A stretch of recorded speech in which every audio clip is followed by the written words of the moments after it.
got the signals for the Baltimore Colts. Unitas gives to Amici. The Colts are the world champions. Amici scores. It's amazing, sensational, dramatic, heart-rending, exciting, thrilling finish in the history of college football. California won the big game. 5 seconds left in the game. You believe in miracles? Yes! Unbelievable. This is Phil Steele. This is Mike Burnham. This is Wes Durham. This is Mike Ashley. Hi, this is Chuck Foreman, number 44 of the Minnesota Vikings. Woo, mercy, this is handsome Jimmy Vane, the Boogie Woogie Man. This is Coach Fry with Virginia Tech Football, and you are listening to Big Dog Sports Talk. Are you ready to rock? Are you ready to roll? Okay, let's do it. You're in the doghouse with Rick Watson on Big Dog Sports Talk, presented by Pulaski County Sports and Entertainment.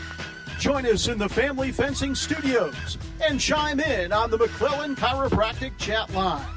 He's keeping cool with help from Little River Heating and Air, but this show is straight fire. And now, the big dog, Rick Watson.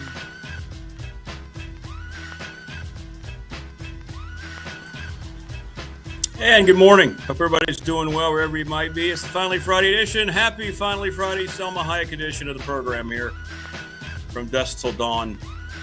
If you have seen the scene in the bar area, well, you will understand. If you haven't, go enhance your life by 1,000.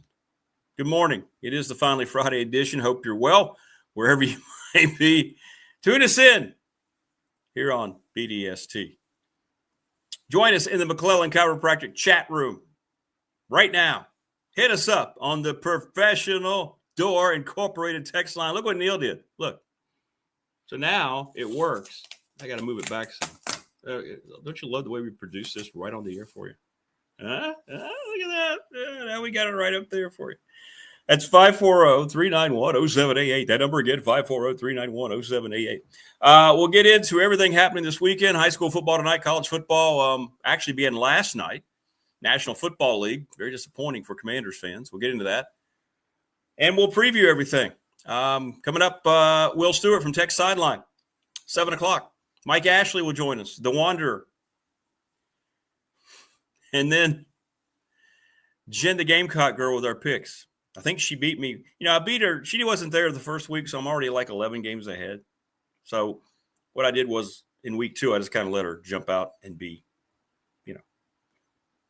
feel good about herself. We'll get back to serious business this week.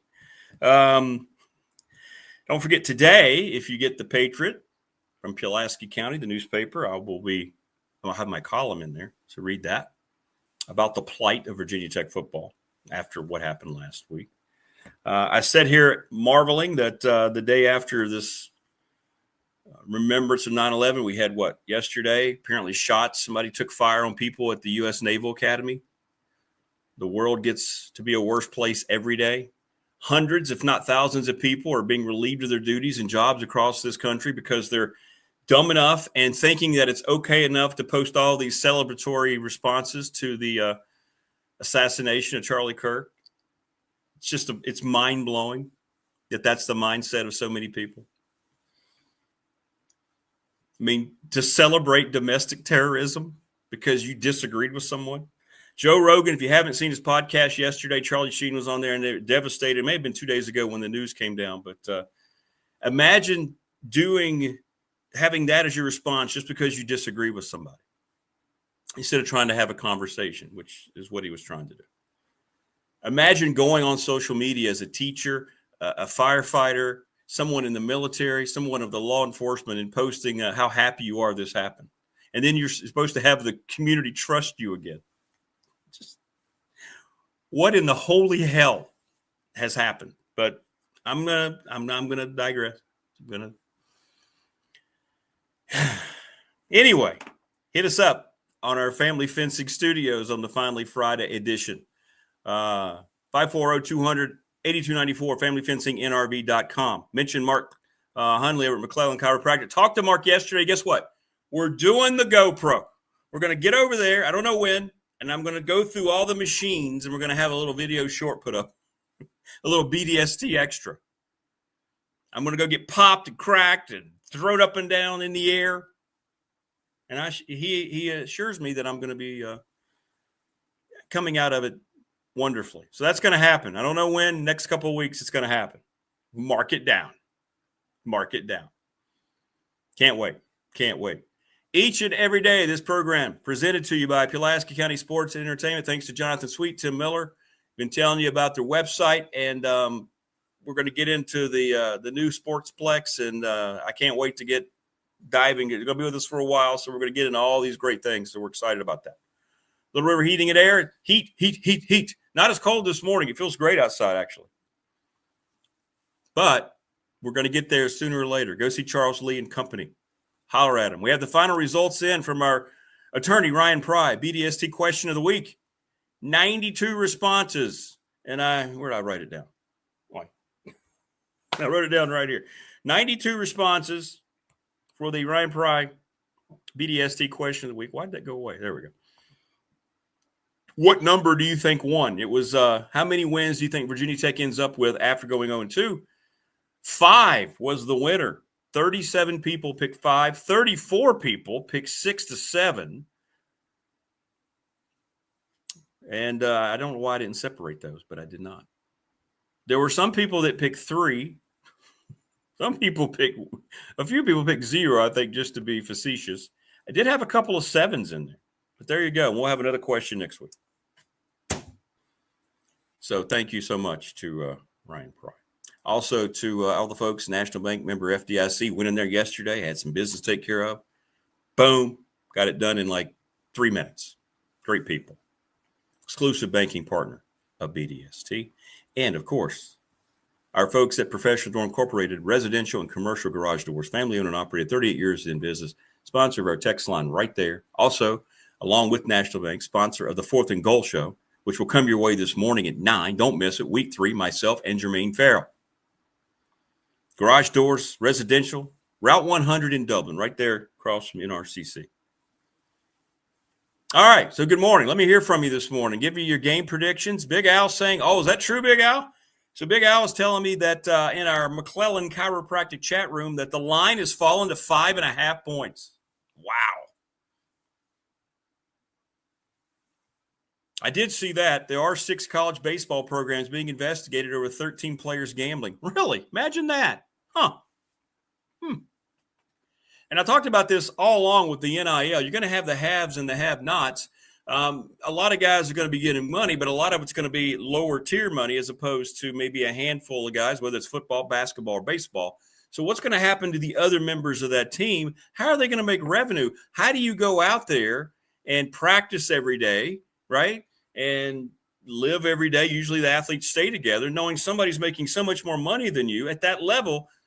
Hell, they're just immature kids. They don't know how to handle any of that stuff. So what are they going to do? They're going to try to find more ways of income. And what happens now with these folks who try to influence betting lines? It used to be straight bribes, right? I mean, that's what it used to be. It used to be straight bribes. Now they can say, hey, man, what are you making? Well, I'll tell you what, we can take care of you this way. It's going to happen more and more. There's going to be a mega scandal. I don't know when, but we're going to hear about it.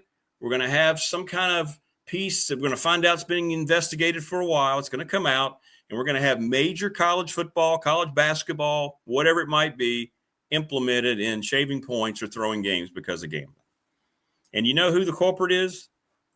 Freaking ESPN and all the folks now who are telling you, hey, it's okay, watch our college football game, and while you're doing it, subscribe to ESPN Bet. But we were told for years that those two things couldn't intertwine. But wait a minute, you can make X amount of dollars. Oh, well, let's do it. I'm not surprised, Al. I'm not surprised at all. Tech and ODU tomorrow. Apparently, the line is down to 5.5. I did watch the NC State game a little bit last night. Wake Forest. Wake got off to a great start. It was 14-0. And then the Pack kind of methodically came back. I'm telling you what, it was a pretty well-played game between two teams I wasn't sure about. I'm still not thinking either one of them's great, but NC State's 3-0.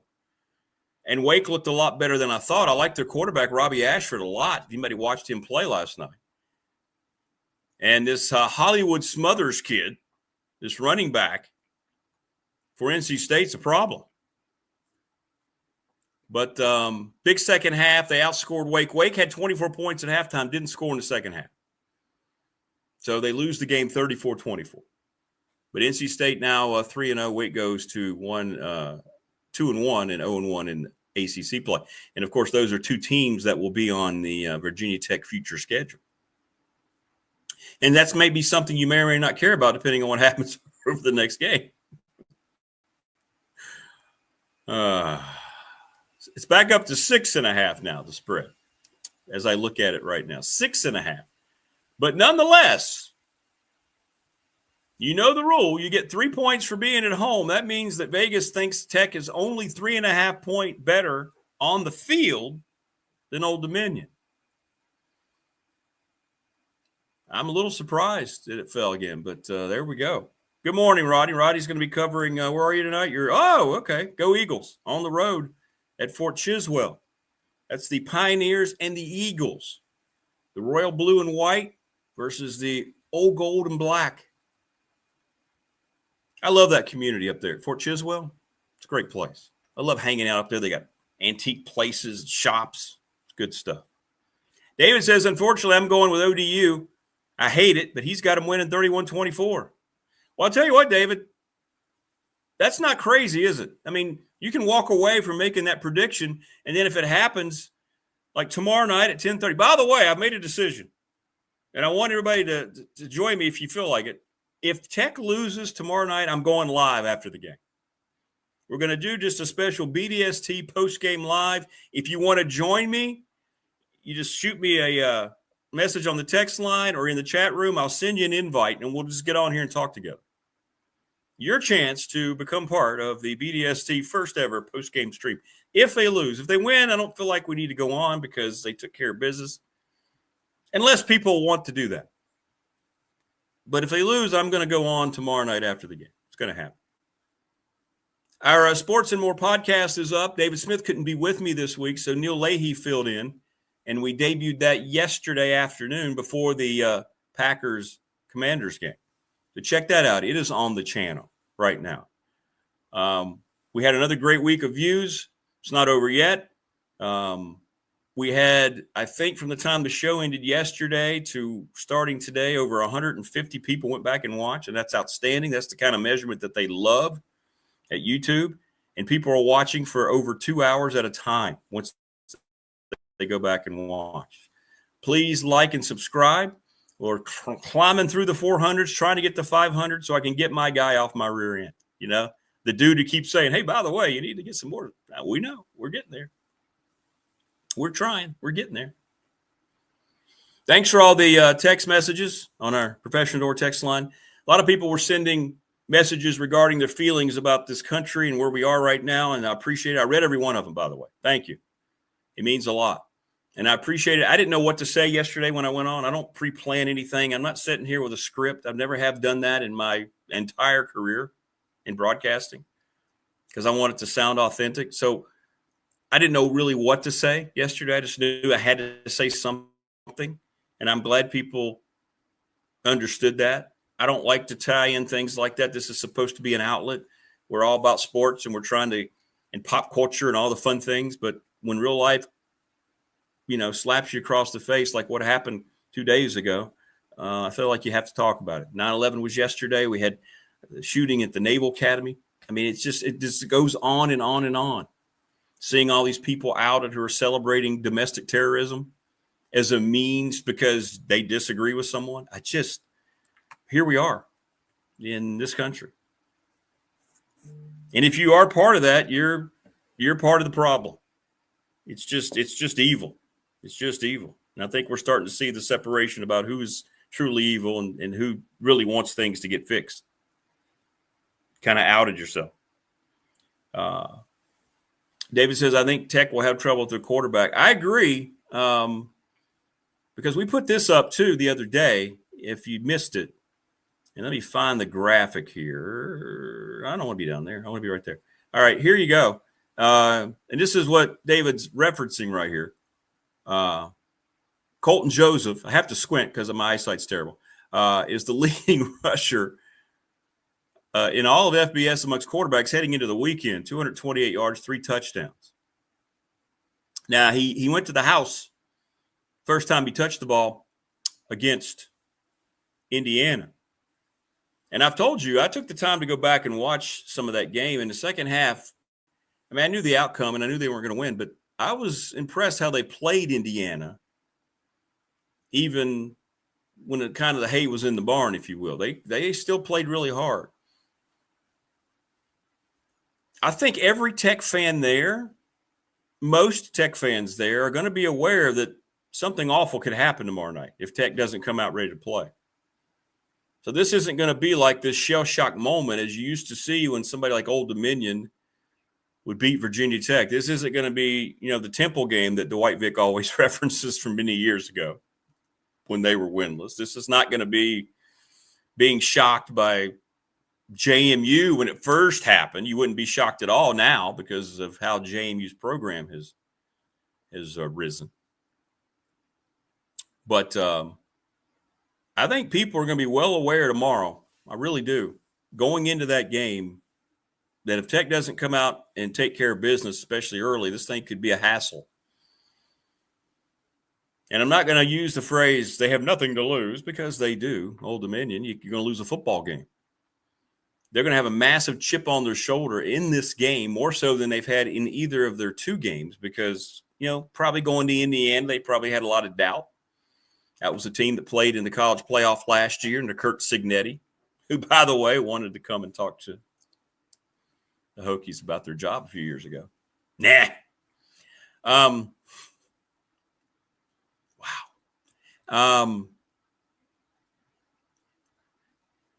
They took care of business against an FCS foe, North Carolina Central. But as David Teal pointed out, it got his attention because Central's pretty good. They're athletic. What was it, 52-6? And now they come to Blacksburg. And they don't need any motivation playing Virginia Tech in their state. One of the 2 power conference universities is motivation enough. Now, can they – different cast of characters, I know. But Ricky Ronnie has brought teams into Blacksburg, and it hasn't gone so well for him. Can they shed that away? And, one thing that I've gotten a lot of questions about, there are a lot of people, I'm surprised, and this is coming from you, an audience that I have a ton of respect for. I'm surprised, and there's no wrong answer, and I won't name you, but I have had probably a dozen people on our professional door text line openly push for getting rid of the whole Enter Sandman entrance until Tech fixes this thing. And it started, I think, a couple weeks ago when Dwight Vick was on this program. He brought it up because he's been talking to former players, and they wish it would go away. So tomorrow night, what's this game on? ACC Network. I'm sure they'll take the time to show it again. And, is that all it's become known for? Has it become kind of a crutch at this point? Does it have any effect at all? And it's interesting how people have jumped on that. No pun intended. See how I did that? See, that is sheer broadcasting talent, because you see, they jump. But that's interesting to me. How do I feel about it? I would understand it. Yeah, I would understand it. Is it a cool thing? Sure. Is it having any effect on games? No. But do you want to take that away from the fans that look forward to it, or the college kids who, they want to be a part of it? That's the side that I have. Working in a college administration role at a university, you want to try to make sure the kids' experience is as full as possible. Our student athletes, I deal with student athletes, not the entire student population, but that student population comes down the lane for that. I mean, I don't know. Let me know your thoughts. I don't think you should ever forcefully take it away. Do I think people are going to pay as much attention to it? No, not until they start winning.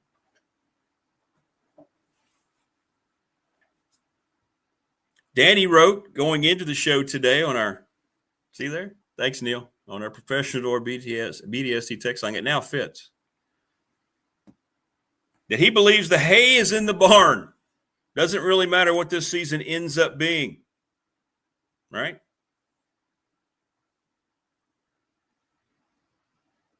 Well, we'll see, Danny. We'll see. We shall see. Oh, is it covering it up? Is it on the wrong? Okay, see, I get the opposite side. Okay, hang on. Let me move that. Thanks, Wayne. All right, you see the see how you're seeing the show right there? How you're seeing the show, I get it from the other side. So the icon to me is on the other side. Does that make sense? Like there's a superimposed screen. Let's see here. How do I move? Let's see if I can move this thing. How's that? What about that? Is that better? You're still going to have the other part of it. Is that better? Appreciate that. See, that's one of those things that I don't, it's strange. It's like when you, like to me, like right now, when I look at it on screen, this is backwards to me. My Gratishard jersey in the back here is backwards. But you're seeing it forward. So there you go. Thank you. Appreciate that. Thank you so much. I appreciate that. You see, I'm not seeing it that way, so I guess I didn't realize that. So thank you. That's why I listened to the direction of this audience. That looks better. Yeah, okay. As long as you can see it. You see, now to me, it's covering up the number. But as long as you can see it, that's great. Text message. I was headed to, let me see if I can read this better on the other side here. I don't know what it is, man. Well, I know what it is. It's age. I'm getting a little old. I was headed to the VT Canes game in November, still have 6 tickets to go to a game. However, I'm not into watching a criminal action live. There could be a lot of lost blood. Palm Coast, Florida is a little too far to witness all this happening. Of course, sad days, Virginia Tech football. I paraphrased a little bit there, but I get your point, Palm Coast. Yeah, you know what? And I still, because of my dad, who was a West Virginia grad, thanks, Garrett. Yeah, the West Virginia Pitt game, the backyard brawl is fun to me. I know a lot of people don't care, and I know that, you know, West Virginia's not very good this year. And, you know, Pitt's heavily favored in the game tomorrow. But that's a fun game for me. It was a big game to my dad. So I'll pay attention to that one. I will. Absolutely. Big Al says, if you get rid of Sandman, you get rid of students for early games. That's exactly. See, that's what I'm saying. I get it.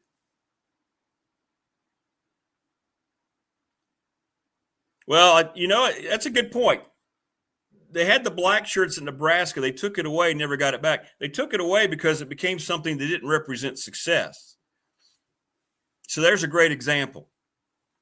The whole black shirt, the students would come out. It was a big tradition. And then Nebraska went off the rails. And you wonder, you know, I started thinking about this too. Let me know what you think. You know, there's always been so many parallels when it was happening with Tom Osborne in Nebraska, Frank Beamer in Virginia Tech. They were great friends. Frank did a lot of things Nebraska did. Nebraska started to do some things Bud Foster was doing defensively, right? They kind of learned from one another. And they had success. And now Nebraska has been gone for how long? That's why they jumped all over that Big Ten invite while they still could. And they were so smart to do it. And they've been struggling for how many years now? It feels like a decade, Nebraska football, right? At least. I mean, you wonder if Tech mimicking that program again with it not having success. Are they following each other historically again? This time not in a good ring? I don't know. I think it's something you have to consider. But they took away the black shirts. It's not back because it hasn't had the same meaning. I think it's something that easily could come back. So to answer all the inquiries, it won't be taken away.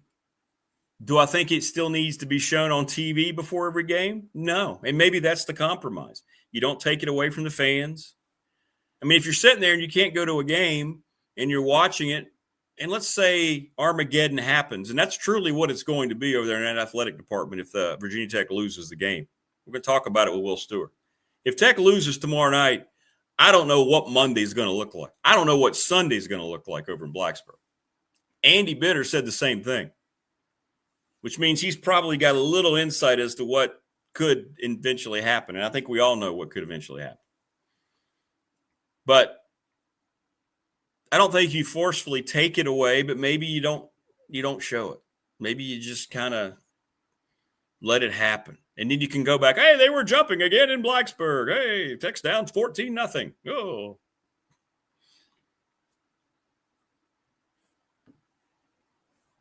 Dwayne asks, Rick, are you really picking Virginia Tech? Yeah, I am. I know. Picked them against South Carolina. Did I feel good about that one? I'm going to be honest now in retrospect. Never felt good about it. Wanted to go against the grain. Wanted to give Jen a hard time. I felt better about it when it was 10-8 going into the fourth quarter.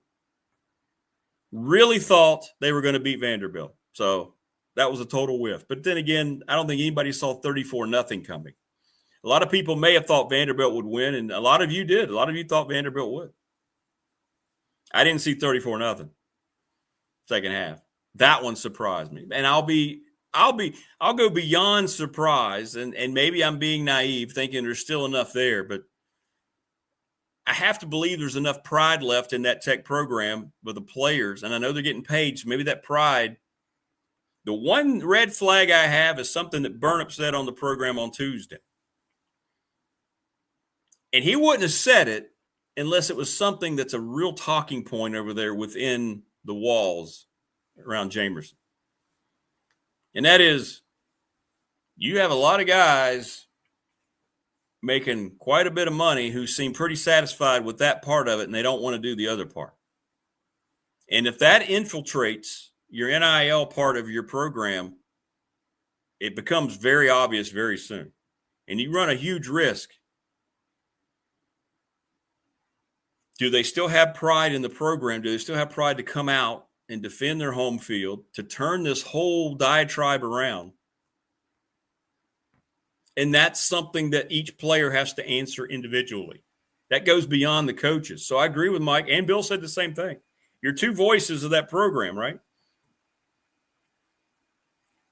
The coaches are ultimately responsible. When do you put the responsibility on the players, especially now that they're getting paid and they're employees? How much pride do they have?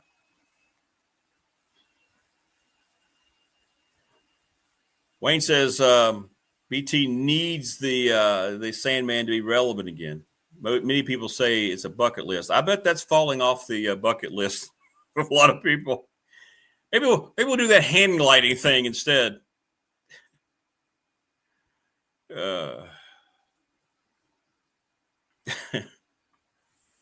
So no, I don't think it'll go away. That's true.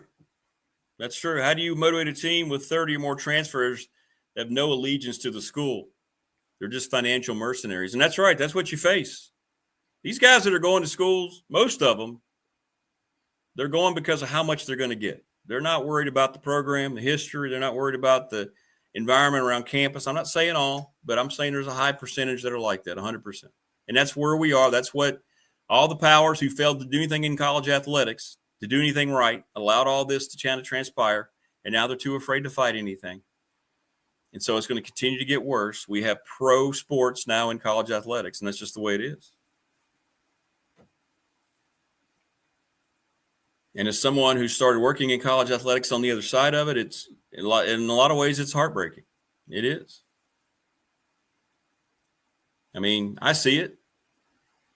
Everybody sees it. Everybody knows what's going on. And that's what you have to ask for the game tomorrow night. Does Virginia Tech have enough personal pride from an individual basis as football players to come out and change this whole thing around? How much does it still matter?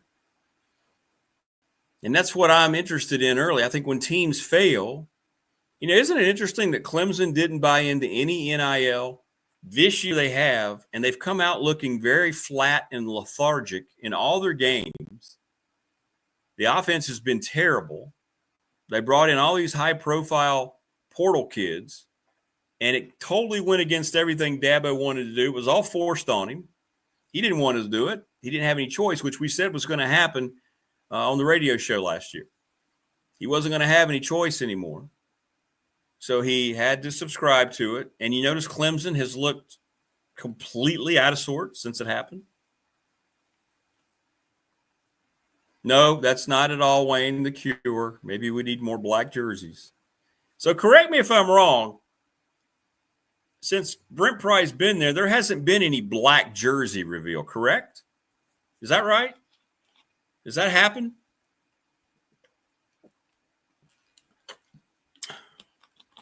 Sorry, I'm taking some beverage here. I'm having a real need for some carbonated caffeine this morning.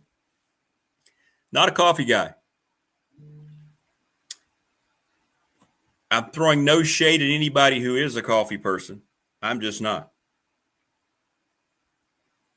Does Virginia Tech need $200 million in order to play 4 quarters of football? Well,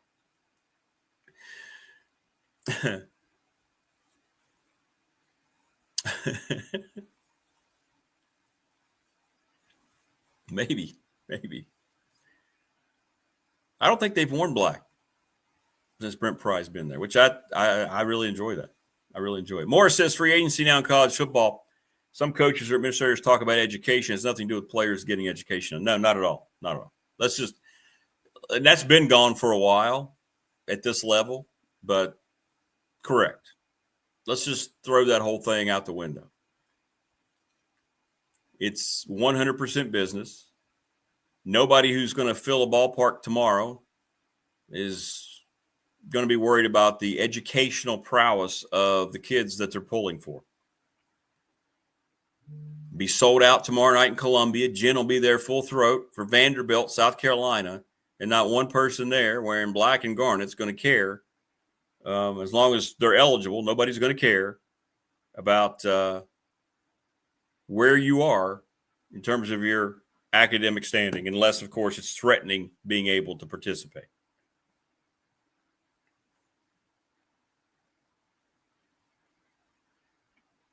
Oh, it's been that long. That's great. All right. 2015 since Tech wore black. Well, there you go. Maybe they got the idea. Maybe they got the memo that it was dumb. Thank you. And by the way, I know the Packers look pretty good. They're 2-0, but I hate the whiteout. That looks so stupid. Why does anybody like that? The Packers have maybe the most classic uniform in the NFL. Vince Lombardi designed it himself. The green and gold. And you're sitting there wearing all white at home. It just looked terrible. No matter what you say. Washington's unis look pretty good. David says they can't afford the black unis. Can't even get the cool flashing LED lights. Really? Is that still not working? They don't have the LEDs? Wow.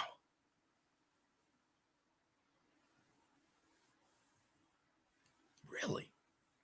Didn't realize that. I thought they were putting in LEDs. I thought I'd heard they were doing that. Or they decided not to because they couldn't afford it? Huh. Today, by the way, officially begins month number 2 of the program. Yeah. I'm still, I know it looks good to you all, but it looks weird to me that the logo on my end's covering up but I'm glad it's not on your end, and that's all that matters. Morris says they took our beloved game away from us, and Tech can't play with big money programs. I'm not sure they can. They just don't know how to do it. Not yet. I think that's what it is. I think that's what the whole ask was about. The reality kind of seems to be coming in slower, the current way of doing business, which is why the SEC and the Big Ten are ahead of everybody else. I have a source. I'm just going to say this because I wouldn't be told this if it wasn't true. And I'm not going to reveal the source, but I've told you this in the past. I know someone who is pretty high up at one of the Big Ten schools' athletic departments. And he says there's conversations all the time between the two commissioners, between the SEC and the Big Ten, that we don't hear about. Like, there's stuff that's going on between those two schools. Between those two entities that's separate from everybody else. Because they're together. They are the alliance. The alliance. The alliance.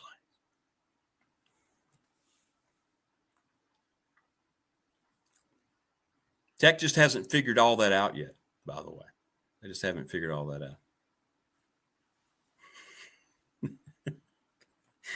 Daniel says, hey, can you show more Selma? Sure I can. Here you go. There's Selma.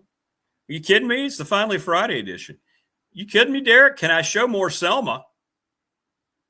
Hey, Derek, what would you think if you saw that walking down the tunnel at Lane Stadium? Huh? That'd be a guaranteed victory, wouldn't it? Or as you're leaving the stadium, bye. Oh, bye. Bye, Selma. Bye. Bye.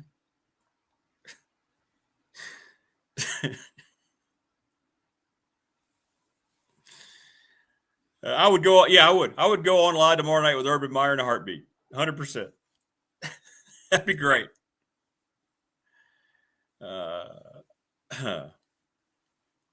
Do away at the lunch pail, David says, question mark. You give up 34 unanswered points to Vandy. No more lunch pail? See, there you go. So I don't think you give up your traditions. Maybe you just don't focus on them so much until you start winning games. But, yeah, I want to see how they adjust defensively. You know, we saw Sam Sevick's defense. We saw him adjust against Lenore Sellers, right, for the most of that game after the first drive. Exit light, enter Selma on the professional door. Exit light. Now that's a concert I would have paid to see.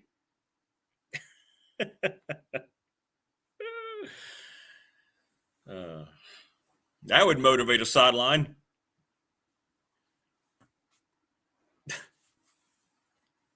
Good stuff. Audience has come strong this morning on the Finally Friday edition. You're ready for the end of the work week, aren't you? Ready for more football. High school tonight. Don't forget the 4th and Goal show. Myself and Jermaine will pop on as soon as we're done. Well, about a half hour after we're done, 9 o'clock. And then episode 3 of Sports and More with David and Rick. No David this week. Neil Leahy filled in. And we went a little shorter.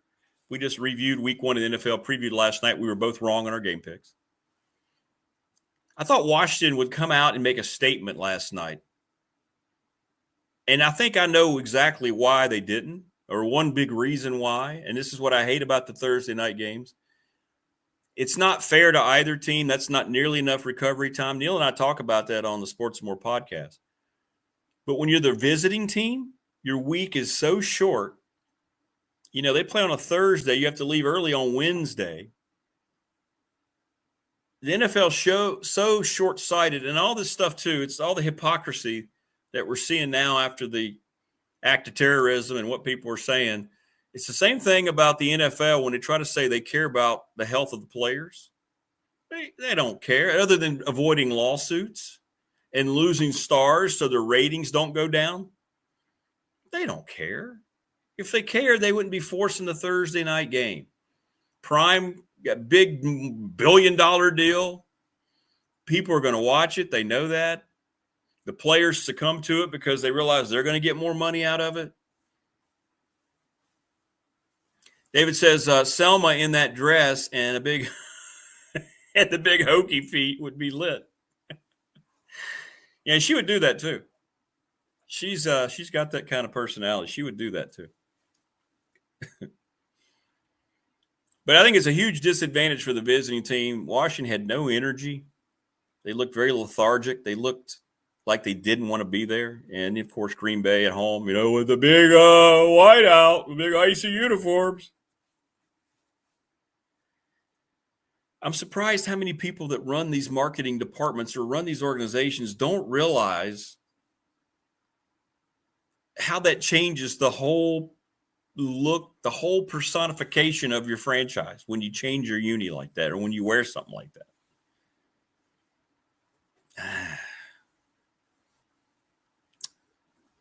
Did you really look at an all-white uniform and go, yeah, boy, that pops?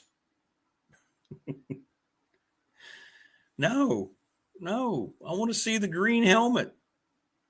I mean, the gold helmet and the dark green. I want to see Lombardi's uniform. I want to see the Packers. I don't want to see some marketing. And the thing about it, the white jersey is not too different than the one they wear on the road. So what are they selling? People buying white helmets, white mini helmets?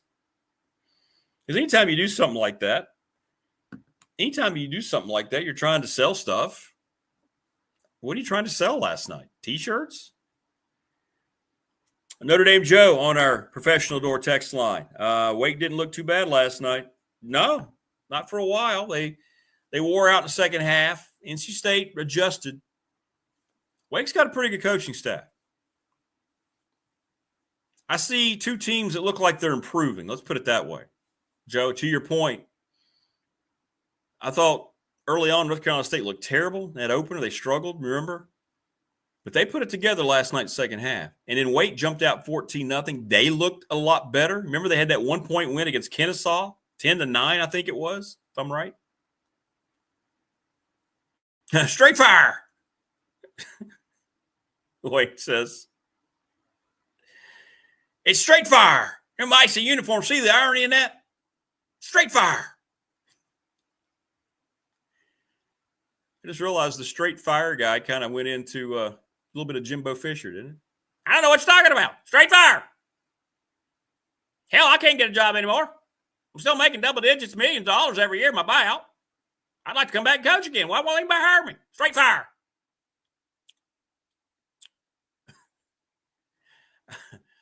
South Florida, Miami, yeah, I'll be watching. A lot of people have asked about that. It's still sitting at 17.5 points. Somebody's got to be hurt. I don't think there's any way Miami's winning that game by 17.5 points. I still think that's the easiest take of the weekend.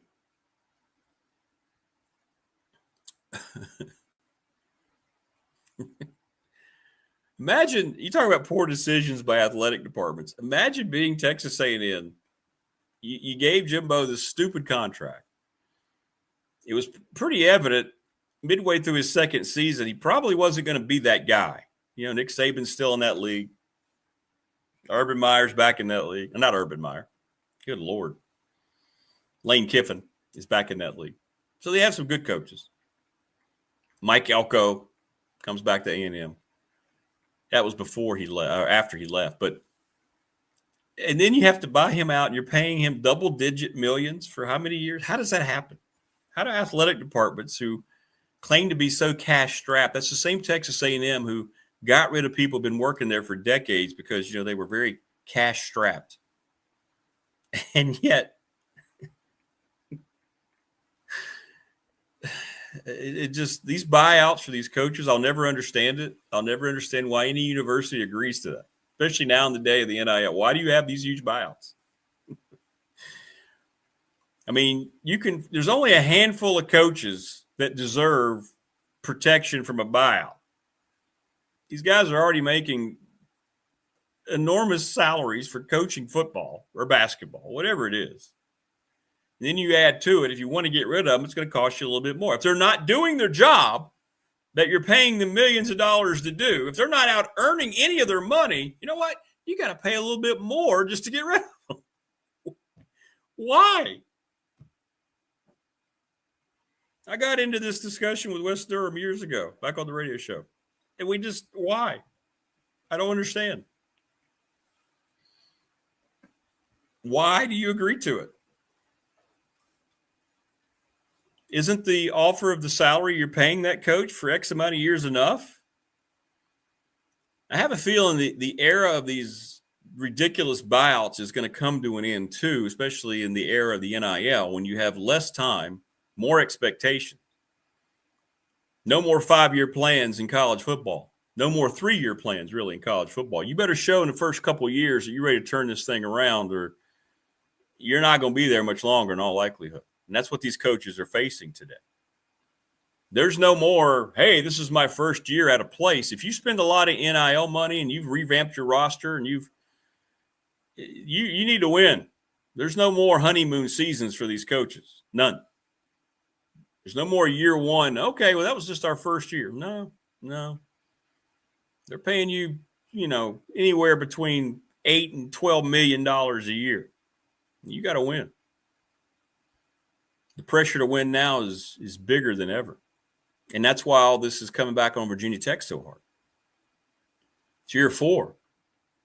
We have not seen this program improve 1 year, really. They've stabilized. They've been the same. I know they beat Tulane. They had a winning year, but, Tulane had about a quarter of its roster available for that game, much like Tech last year in their bowl game. Tech, everybody had opted out. But have you seen, like, for instance, last night, you can visually see, and I try to watch as many of the ACC teams as I can. I saw NC State and Wake Forest much better teams in week 3 than they were in week 1. We saw Virginia Tech look like a much worse team 6 days after they opened their season in Atlanta last Saturday night. How do they look a week later? Do they start to look like Wake and NC State? I still don't think Wake's a great team, and I think they're going to struggle to become bowl eligible, but I saw improvement. And then I saw NC State show some personality on the road in a conference game that I didn't think they had after watching the opener and a little bit of their second game. That UVA game, they got outplayed, but, they did it. They made plays, and they did it against UVA, and maybe that one little sequence there at the end when, UVA's quarterback made a horrible decision and they had the pick, maybe that sent NC State into a different mindset. They got behind last night, kept to the game plan, made a few adjustments defensively. I noticed they changed some of their pressure looks, and I saw them getting better. Does Virginia Tech show any of that tomorrow?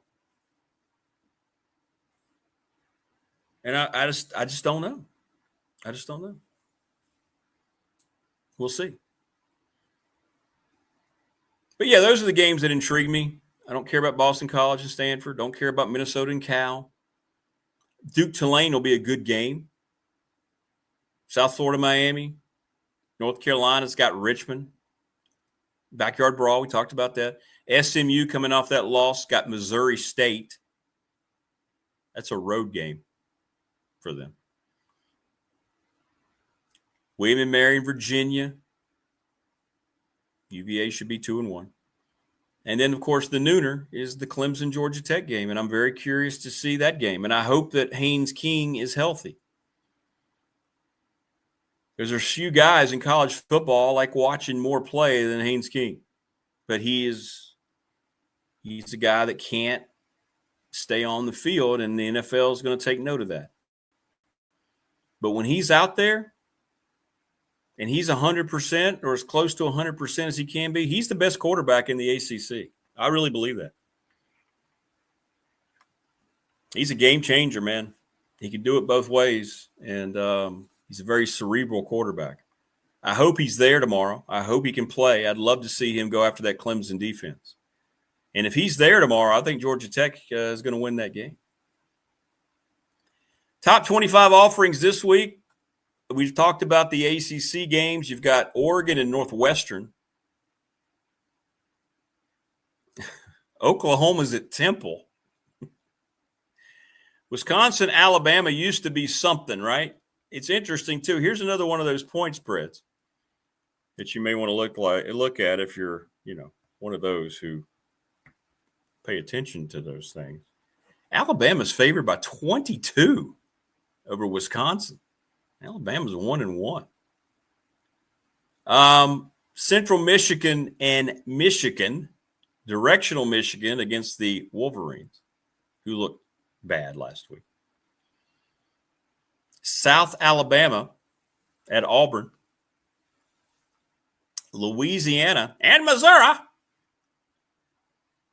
Villanova and Penn State. Oh, you don't want to miss the Battle of Pennsylvania in Beaver Stadium tomorrow. Here you go. Now we're getting into it. Georgia and Tennessee. Imagine that. The first real intriguing game is the SEC. The Dogs, 3.5-point favorites down at the checkerboard end zones. Oregon State and Texas Tech. Iowa State at Arkansas State. These are your top 25 games, folks. UTEP and Texas. Texas 41-point favorites. Ohio, go Bobcats. At Ohio State. OSU 31-point favorites. There's no spread listed that I can see, Wayne, on the Carolina-Richmond game. If somebody sees it, let me know. I know how I can find it. I'll look here in a second. Western Michigan and Illinois. another directional Michigan. Arkansas at Ole Miss. Oh, gee, another all the prime games are SEC games. This just adds credence to their argument why they're playing 9 games going forward in league. Arkansas, Ole Miss, Mississippi 6-point favorites, Florida and LSU. LSU 7.5-point favorites. Texas A&M and Notre Dame. Vandy and South Carolina. Gamecocks 3.5-point favorites. So that means Vegas thinks it's just a half point. Ooh. Oh, sorry. And I know you'll be watching Utah and Wyoming. Couple 2-0 teams. Laramie, Wyoming. War Memorial Stadium. 21.5 points? Okay. For Richmond, Carolina? All right. I knew the peeps would know.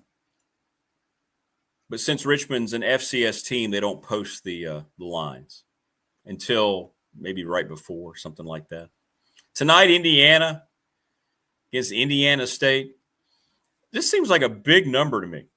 48.5.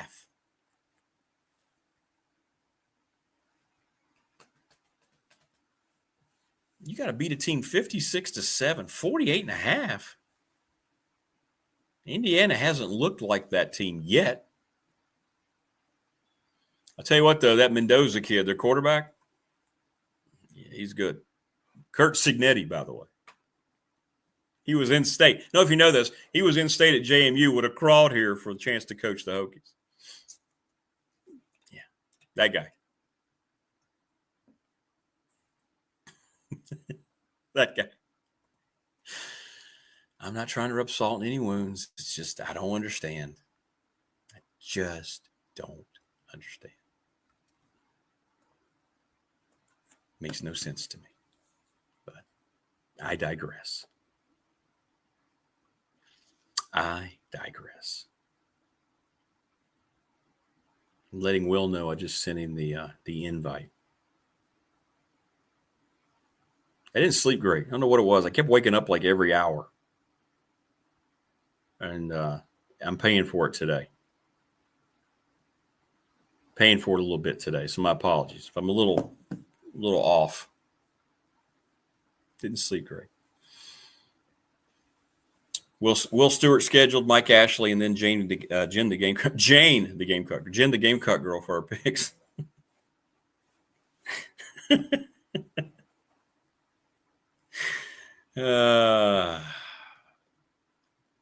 Week 3 of high school football. We'll have it all for you coming up, by the way. It'll debut at 9 today. Myself and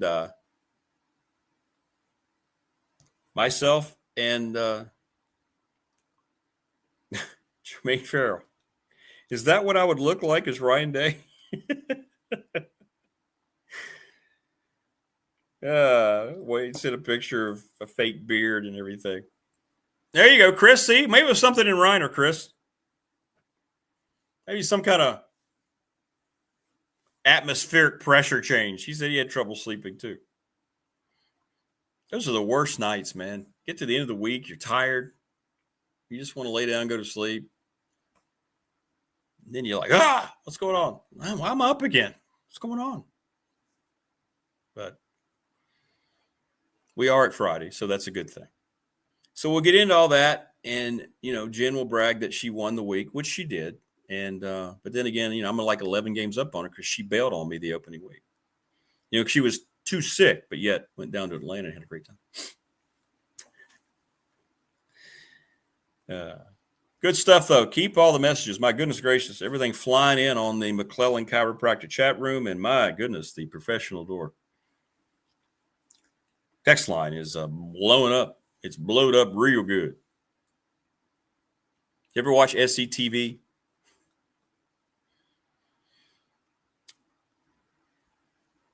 Blowed up real good.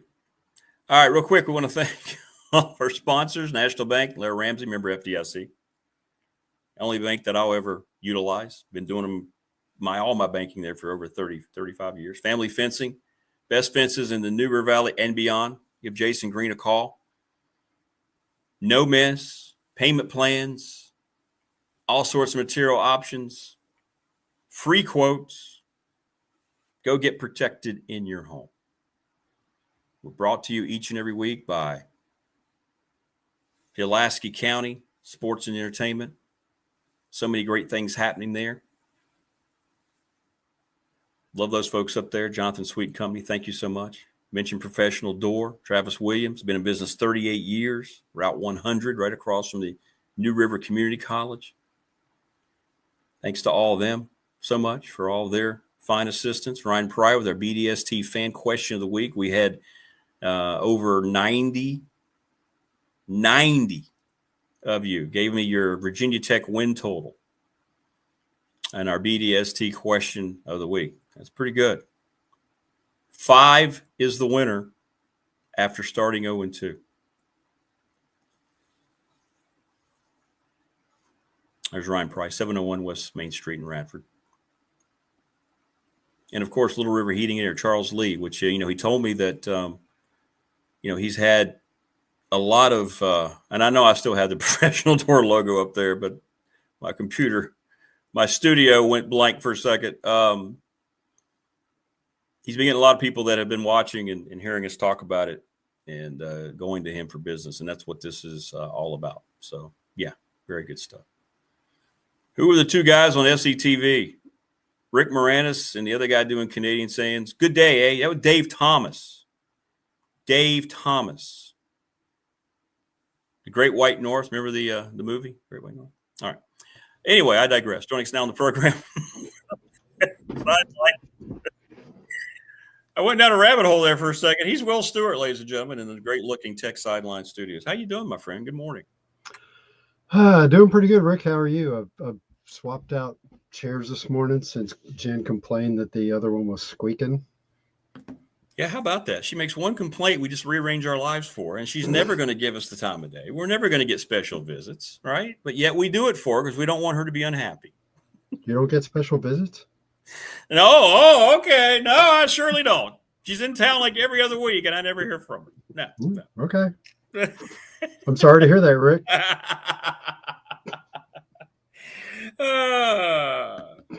Well, how was it on the message board this week? The weird thing is we did a lot of really good business this week. Good.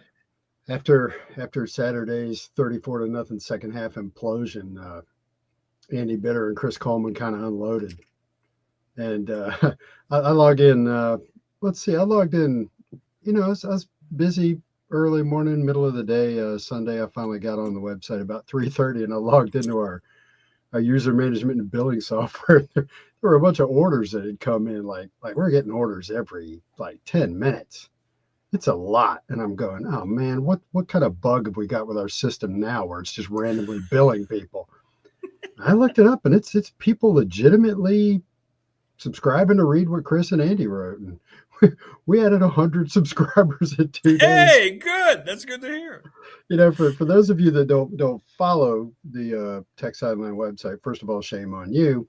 Yes. Second of all, Slackers. I don't remember the title of Andy's article, but it was kind of like prize future being in serious doubt. And the title of Chris's article was simply, "It's Time." Well, there you go. So next thing I know, a bunch of subscriptions are coming in. I'm thinking to myself, man, maybe we should have unloaded earlier. We've been we there's a line we try to walk, Rick, where we get referred to as a fan site, which Sure. really annoys me, because when I first started this thing 30 years ago, I was pretty fanish, but I quickly changed gears and tried to become not what I would call neutral, because I want to see Virginia Tech do well. Sure. But I'd talk about the good and the bad, and we've always had that as our editorial approach. And but you have to, even though you think you know what you're looking at, like early on, Brett Pryor gets hired. We don't know how far down Whit Babcock's list he was. Then he hires inexperienced coordinators. And you're like, well, this doesn't look good. But you got to let people do their jobs. let's go there. Frank Beamer once hired a young defensive coordinator who was totally inexperienced, and Bud Foster turned out to be if they let assistant coaches in the College Football Hall of Fame, he'd be in it. So you never know what's going to happen. So you kind of look and you go, well, that's risky, but we'll see. So we always try to walk that line where we point out the flaws, but we don't unload. We don't say this isn't going to work. And then something like Saturday night happens where you just, wow. And my wife and I have this expression, we call it a switch being flipped, where you're in a situation or you have a certain mindset, and then you have not what I would call an epiphany exactly, because an epiphany comes out of nowhere and is sudden. Right. This is just, I've been climbing that hill. I'm on a roller coaster. I've been going right, yeah. all the way up, and then you go land of the lost, and there you are, man. So I don't know if that's what you wanted out of me. I don't even remember what started that. No, that but monologue. See, it makes sense. No, I get it. People are now. It's what you just said, and maybe it's not an epiphany, but maybe that's what it is. Because they're having the same feeling that your wife described, and they're saying, you know what, let's go ahead and subscribe and read all this, because now we know the inevitable is likely going to happen. That we didn't inevitable we thought 2 or 3 years ago, but now here it is. We know it's going to happen which week, and that's why. So it's like going to people like to see a car crash. That's what they say, right? That's why they go to watch NASCAR races or the demolition derby. Maybe that's what people are doing now. They think, okay, let's just see how bad this thing's going to get and see what they're going to do to try to fix it. So makes sense, actually. Makes sense. Well, as we've said many times, I always put everything through the filter of the business. And 2 and 10 is good for business. 10 and 2 is good for business. And 6 and 6 is where the apathy lies. Absolutely. And it's not good for business. And it's not just my business. Whatever is affecting my business is affecting their business. Sure. Ticket sales, donations, NIL support of the program. That stuff starts to erode when you reach a certain point. And we're at that point. And, there's the phrase open secret. It's not an open secret. It's just an open discussion now. Like, this is it for Whit Babcock. This is it for Brent Pry. And like I said, that's where we are. And, so we're getting a lot of questions now. What's the timing on everything? When is all this going to happen? And we don't know. I know. This is when the rumor mill cranks up, and we're hearing from various places that wheels are in motion, for Whit specifically. That whole thing with Whit making the presentation to the BOV, to the Board of Visitors. You go back in time, I wrote a series of articles 20 years ago where I researched, I called it the Year of Our Discontent, and I researched Virginia Tech athletics in the mid 80s when Bill Dooley was running the show, and Dooley was a rare combination of athletic director and football coach, which they don't do anymore. And he got the athletic department in a lot of financial trouble. Remember, the departments were way smaller back then, and he was taking on debt and losing donations and things like that. That's funny, numbered in the $1 or $2 million range, which is nothing these days. But back then it was big money. Oh yeah, sure. And he was doing things, got the football program thrown on probation. And I already don't remember where this thread of conversation was going, because you make me get up at 6 a.m. But it was a moment in time of Tech athletics where everybody realized there was a big problem, and the university got involved. There were some really interesting comments by Bill Lavery, who was the president of Virginia Tech at the time. And this is when I was a student. And Lavery had a couple of quotes that I researched at the time. He said words to the effect of, if you let the athletic department just run itself, then you wind up with athletic directors that nobody's supervising, and they might not make the best decisions. And so he got involved, and he put together a committee, a blue ribbon committee, he called it at the time, to study athletics. And Lavery also had a kind of a poignant quote at the time. He said, Very often, university presidents have to get involved in the athletic department, he said, but the survival rate of those who do is not very encouraging. So he knew that, and this, I'm not saying this is going to happen to Tim Sands. He just knew that what he was doing was going to lead to his downfall, and it did. He eventually got let go, if I remember correctly. So one of the discussions we've had this week, Rick, is people have asked me, how did it get this way? You know, when Whit made that presentation to the BOV, and the BOV was kind of like, oh my, we didn't know this. Yeah. People ask me, how did it get to this? And it's very simple. The school president, Tim Sands, is running the academic part of the university, which is a huge venture. I think it's $1.4 billion. Their budget is. Wow. The BOV is appointed by the governor. They pop in and out every 4 years. It's a rotating board. Mm-hmm. They fly in 3 or 4 times a year, hear a bunch of presentations, and go, hey, that looks great. Yeah. And then they fly out. Right. Everybody thinks somebody's in charge, and nobody is. It's a great way to put it. Yeah. And yeah, that's the part I've tried to make people understand is it wasn't negligent by the BOV. That's how BOVs are. That's not their job, Rick. These people are very successful people. They're successful ventures. They have a lot to do. They don't sit around thinking about tech athletics. Yeah, this is something else they do. It's not their gig. I think people think they just sit around all day and they're on the BOV all day having meetings. Bottom line is the athletic director's in charge. He's the guy in charge. Now, there are situations where the university pulls together, and I think you're about to experience that.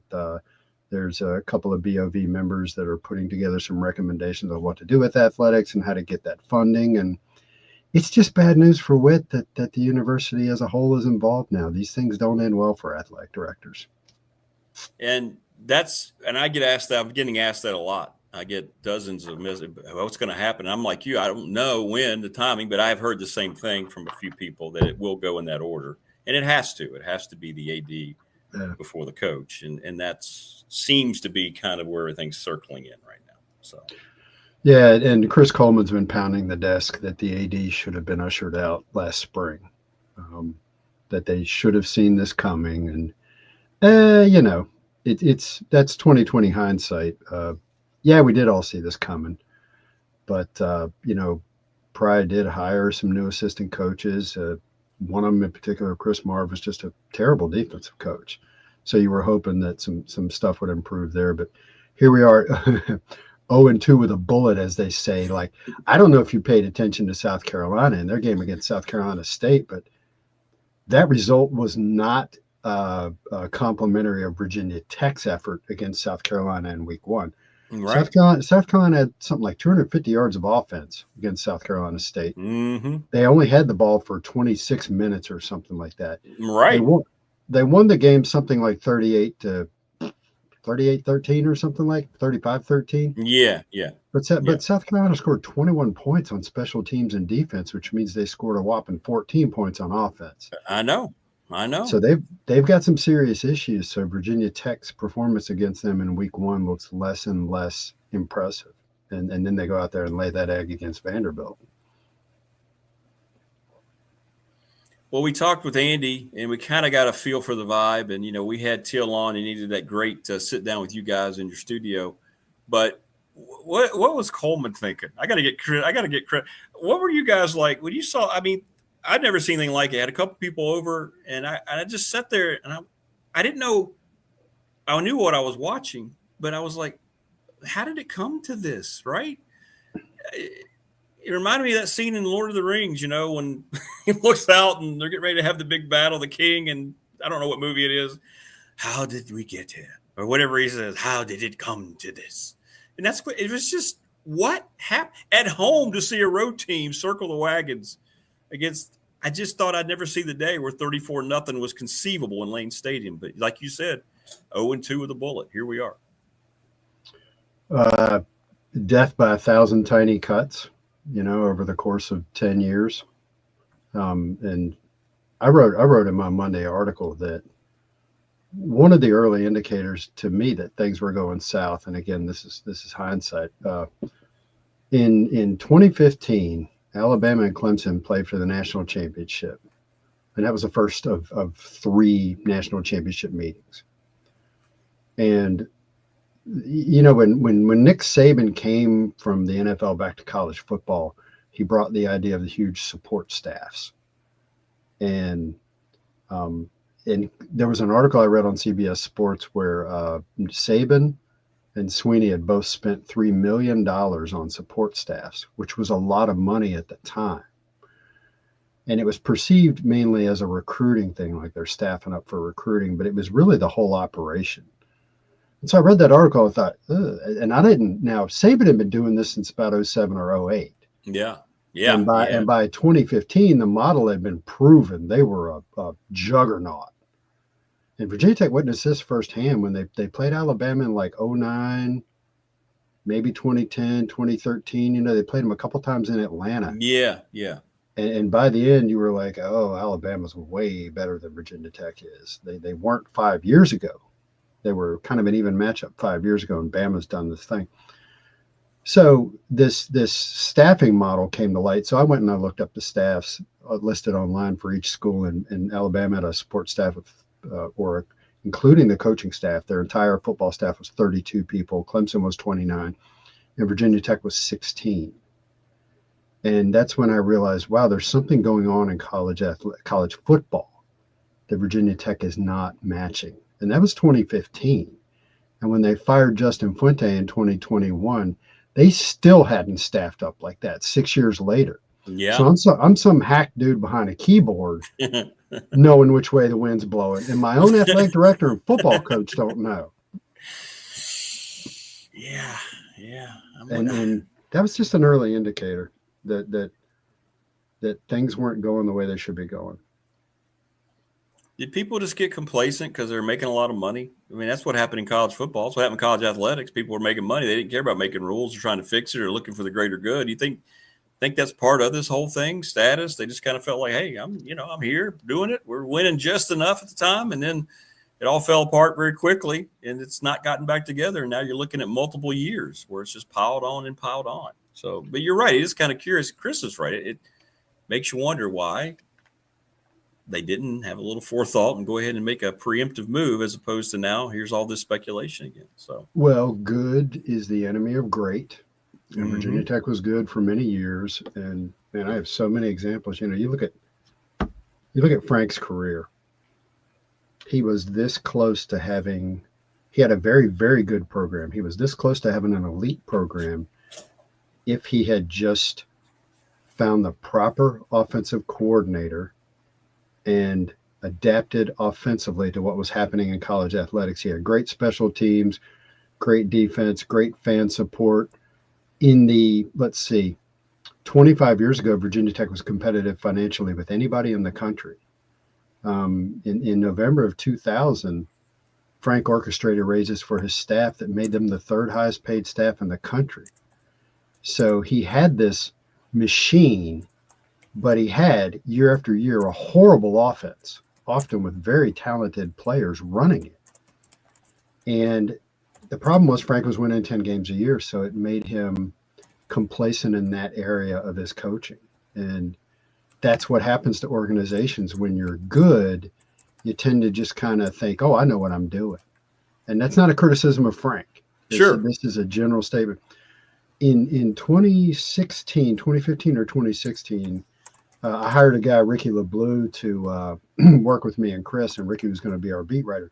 And Ricky started telling me, you got to have a podcast. You got to have a podcast. You got to have a podcast. And I'm just like, dude, look at us, man. We have thousands of subscribers. People subscribe to read the written content. I don't need a podcast. We were successful, and I didn't want to hear it. I didn't want to do anything different. Mm-hmm.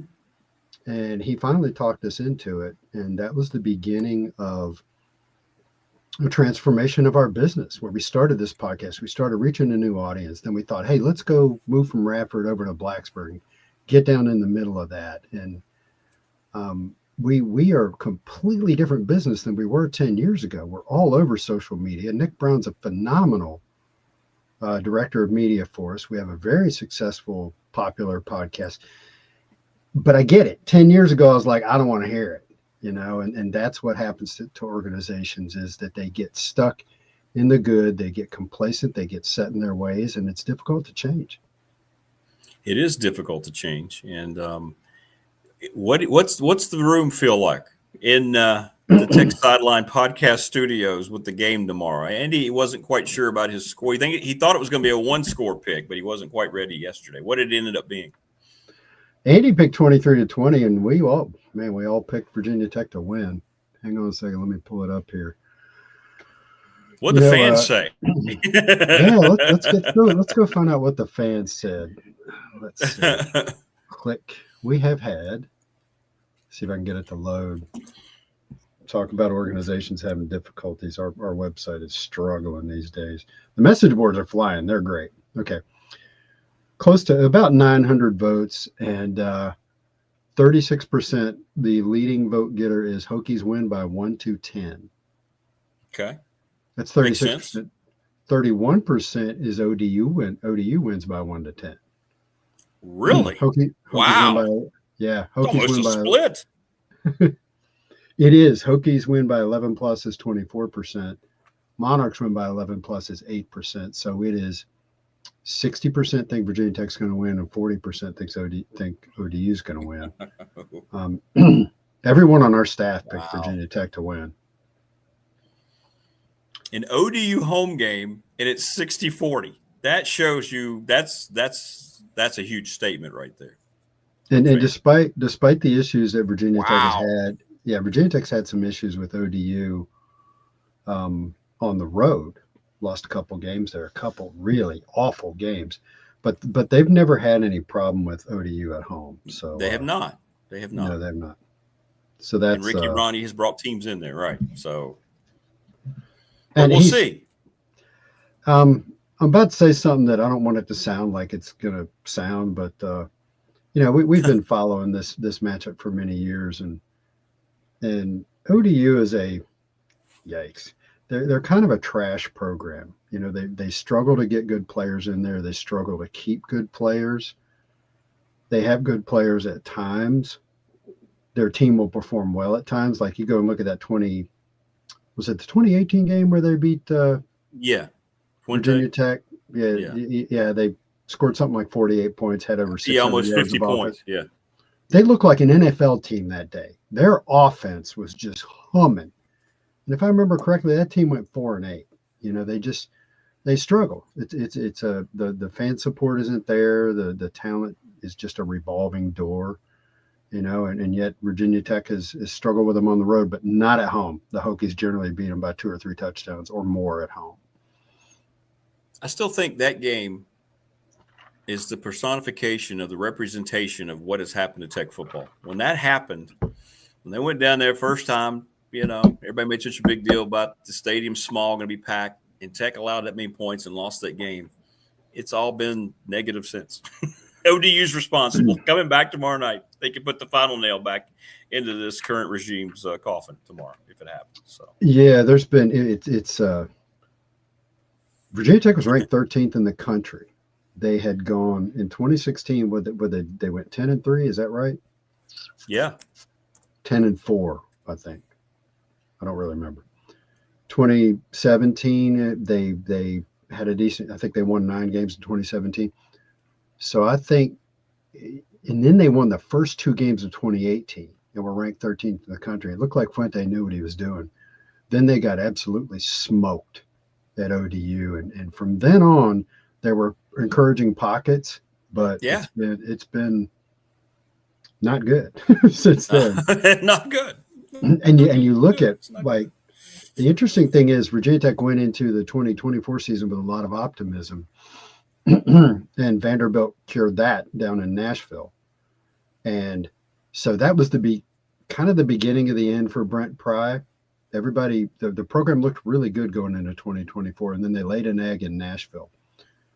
And then 53 weeks later, they lay a huge egg in Lane Stadium against the same team. So it bookended this whole meow. And ODU is also a pair of bookends on a larger bookshelf. Brent Pry coached his very first game against them, and 15 penalties, 5 turnovers, getting stuck in the elevator, getting your locker room broken into. It was just a crap show in his very first game.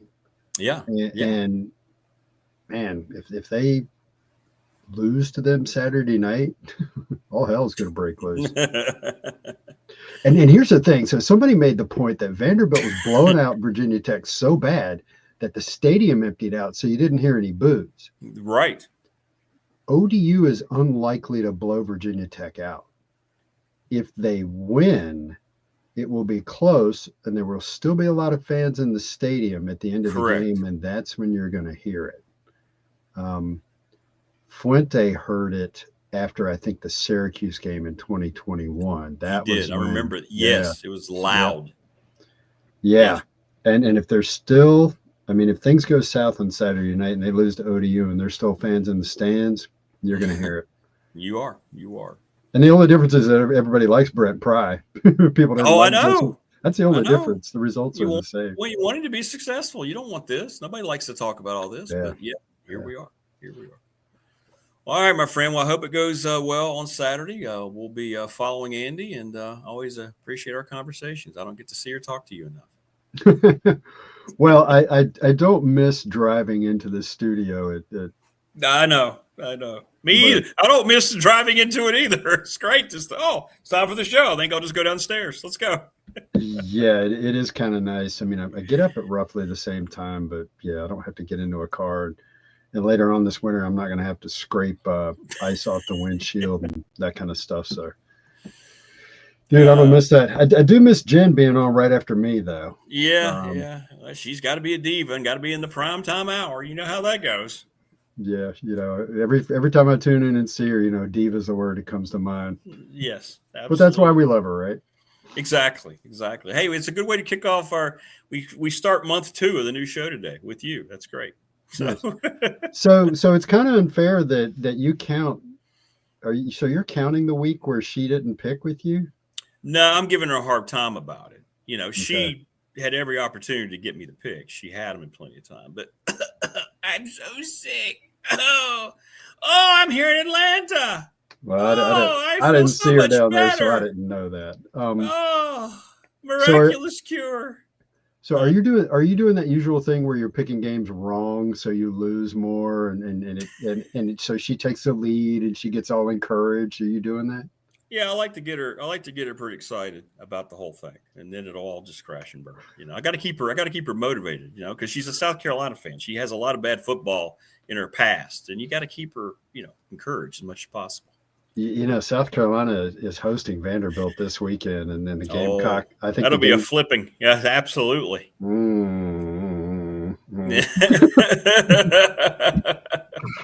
don't know about that one, Rick. If South Carolina doesn't get a lot better, then they're in for a rude night Saturday night. Yeah, they better watch out for Mr. Pavia. That guy's got the goods. He does. Well, it's the whole damn team, and it's the coaching staff. That's a good football team. It's a good team, most experienced team in the country. And you're right, Clark Lee's a good coach. Yeah. I don't know that he'll stay there. I don't know if he'll get picked up by. Now that said, he wasn't a good coach until he brought Diego Pavia and the entire New Mexico or New Mexico State coaching staff with him. Jerry Kill made him a good coach. And so is he going to be a good coach after that group of players leaves? We'll see. I know. So one team, this might sound random, but it's actually associated. It's actually connected. One team I'm interested in watching this year that I need to pay more attention to is Duke. Duke has a solid coaching staff, I guess. But they went out and they paid big money for that quarterback of theirs. They said, we're going to put a lot of our money behind the quarterback. The report is that Mensa is his name. I'm not even sure of his first name, but I can't remember where they got him from. But they made headlines because they're supposedly paying him $4 million in revenue sharing and NIL money. So they really doubled down on the quarterback as the key to success. And I think that's one thing Virginia Tech's really struggling with is the play at the quarterback position. So I'm going to pay attention to Duke and see what their success level is, because Frank used to always say, Frank would say, people ask me in the preseason, how you going to be this year? And he says, well, it all depends on the quarterback. And that's college football, man. There aren't many good quarterbacks out there. It is. Right. Hey, look, Jen said that. See right there? She said, Diva. She's in the chat room. She's hovering. She's stalking and hovering us. Well, we mean that. Well, we love Jen, and we mean. Can you say diva in a complimentary way? Yes, I mean she's Celine Dion. Come on, let's just. She's Whitney Houston. She's a diva. We like that she feels that way about herself. Exactly. Yeah, we're not complaining. When you fly to a new city every other day in first class, you're a diva. Sorry, it's just the way it works. Oh, I guess she's racking up frequent traveler points or whatever. Oh, there's no doubt about it. All right. Me, I don't leave my basement very often. No. And you know what? We're just very happy for that fact. Yes. Hey, man. All right, man. Have a great weekend. I appreciate it, Rick. Take care. Holler at me. All right. There you go. That's Will Stewart from Tech Sideline. Good stuff. I'm not surprised to hear that they actually had more subscriptions, because I think people are now just resigned to the fact that here it comes. It's going to happen. And let's read about it from people who know what they're talking about. I mean, Chris Coleman's as good as anybody in evaluating the program and being honest and forthright. There's no point in trying to sugarcoat things anymore, right? And I think that's why they do what they do. So I can understand that. I can really understand that. I want to thank Larry Ramsey and all the folks at National Bank, member FDIC, exclusive banking partner of BDST. Thank them for all their help. Huge fans of National Bank, because I've been with them for 35 years. And Travis Williams, Professional Door Incorporated, sponsor of our text line, which is blowing up today. Garage doors, residential, commercial, have been doing it 38 years. Route 100, Dublin, right across from the New River Valley Community College. And we want to thank, again, this program being presented by Pulaski County Sports and Entertainment. Great people there, Tim Miller and Jonathan Sweet. That's where I'm from, so I'm very proud that they are presenting me here on the program. Joining us now on the program is that guy. Hey, how's it going? Yeah, I'm doing well. What were you doing there? You looked you were involved in something there. I was surprised you. No, I was feigning a little bit of that, but I've got my computer screen over here where I have nothing that will help me do the show right now. So I was trying to get the stuff that might forget it. I'll just wing it like always, dang. No, you look great. It looks. I look better than yesterday when you couldn't see me in the haze. Everything looks a lot better right now. How's that? That looks good. I washed the screen this morning, so there you go. Yeah. Didn't clean my search history, but yeah, watch the screen. So yeah, a little bit better. Yeah. Good stuff, man. Good stuff. Well, how you been? It's been not a great week, but here we are at the end of it, looking at sports. I mean, how you feeling about things? I mean, now that you're retired and your toes aren't in the sand, I mean, I know you like to stay involved in all the sporting realm, but no, it's harder now. It's harder now because the media is so disjointed. I watch, Sports Center, and I try and read the Post daily, but I don't always get to it online when I'm out of town. So I don't know. It brought up a question I thought of a few weeks ago. I wondered if other fans sort of have the same problem, and I'm interested maybe from the listeners / viewers out there. Where do you get your sports news these days? What sources do you go to? Is everybody on The Athletic? No. Yeah, where do people get their news now? And it's harder to keep track of stuff unless you go look for it. It's true. You just open up the paper, and that second page would have all the little notes and things, and a lot can slide by you now. I saw the one story I'm really tracking right now is Kawhi Leonard and what's going on in with the Los Angeles Clippers. Now, I know our demographics aren't big for the NBA, but this one has repercussions all through sports, because apparently the Clippers were trying to pay, or did pay, Kawhi Leonard through sources not related to their salary cap. They had an outside company paying him for a no-show job where he was a pitch man for this company called Aspiration, which also was partially owned by Steve Ballmer. And, we're talking about an extra $10 million here above what he'd signed for, which, hey, that's not legal. That's how you get around the cap. And that's something, you wonder if there's more of that kind of stuff going on than we know. So anyway, I didn't mean to bring everybody down. I got another downer too, because, I've become Mr. Eulogy here, but I thought I couldn't let, even though I didn't grow up an Orioles fan, if you're from our area, that was Major League Baseball when we were coming up. By the time I became a fan, the Washington Senators were gone. Right. The Braves were about to take off on the Superstation, and everybody became a Braves fan. And my friend Ken Brickey in Roanoke had one of my all-time favorite lines, because everybody around became a Braves fan, and him being a Pirates fan, and the whole Sid Bream thing there with the base hit. Yeah. Who was that guy? Cabrera. They had that winning run. That knocked. He Orlando Cabrera. I think. Yeah. Yes. Very good. Very good. Ken Brickey famously opined that, hey, and summed up the Atlanta Braves experience. He said, if they ever win the World Series, there will not be enough shelf space in Walmart. Yeah.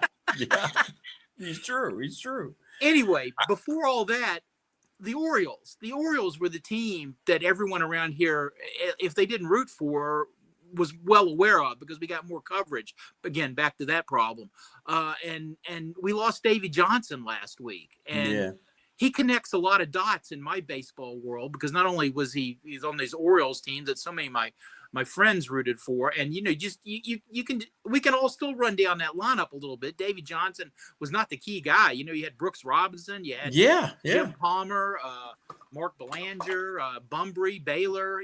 These names come back to me easily in those memories and those gosh awful orange uniforms. But anyway, and then Davey Johnson went into managing, and I was thinking about him anyway, because I read a story last week how alcohol consumption is down now in the United States. It's gone down drastically the last few years, and that was wrapped around a story about baseball locker rooms and how nobody drinks the beer anymore after the games that they have for the players there. And the other example of that, the people that did, they talked about the 86 Mets and what a wild, raucous post game it was, and all theirs. And of course, that was Davey Johnson managing that. And people forget he managed, those Mets, and he'll always have a special place here in DC now, because he came back and he's the guy that helped the franchise here, the Nationals, turn the corner and had post their first playoff after. Boy, were they bad when they came back, as the Expos moved over, and there really weren't any good players here, and they didn't do a whole lot about that. And then Davey came in as some players started to come in, Harper and Strasburg and all that, and it got a lot of fun here. And I think people are kind of forgetting that Davey was the guy that helped turn that around, and just such a great competitor. Your atypical second baseman, such a big guy, played second. He had 43 home runs one year with Atlanta, where he batted after Hank Aaron to protect Hank Aaron. And interestingly, I think he also played with, who was this is the old man in me, the guy in Japan that broke Hank Aaron's home run. Sadahara O. Oh my. Oh my. How about that? He saw 715, the one that broke Babe Ruth's record, for both of those guys.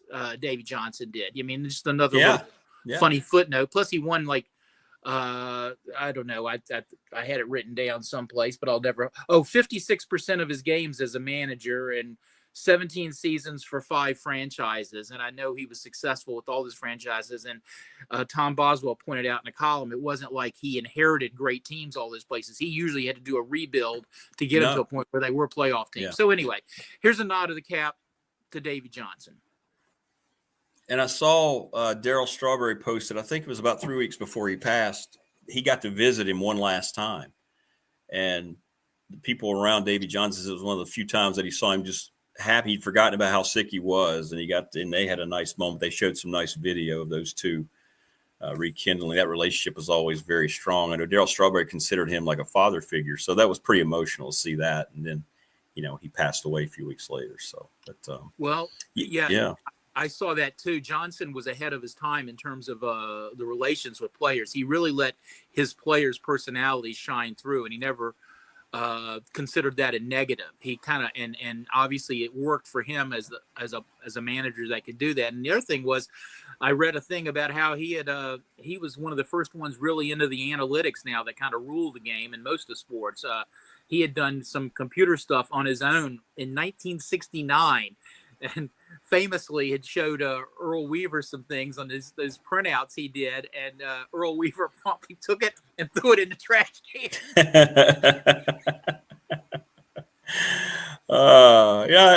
Everything keeps going to the age of analytics, and I've yet to see a team win a championship because of analytics in any sport. I keep hearing all this stuff about analytics. It always comes down to who has the best players and who executes at the right time, right? That's what it's all. It's always about the players. You throw everything else out there.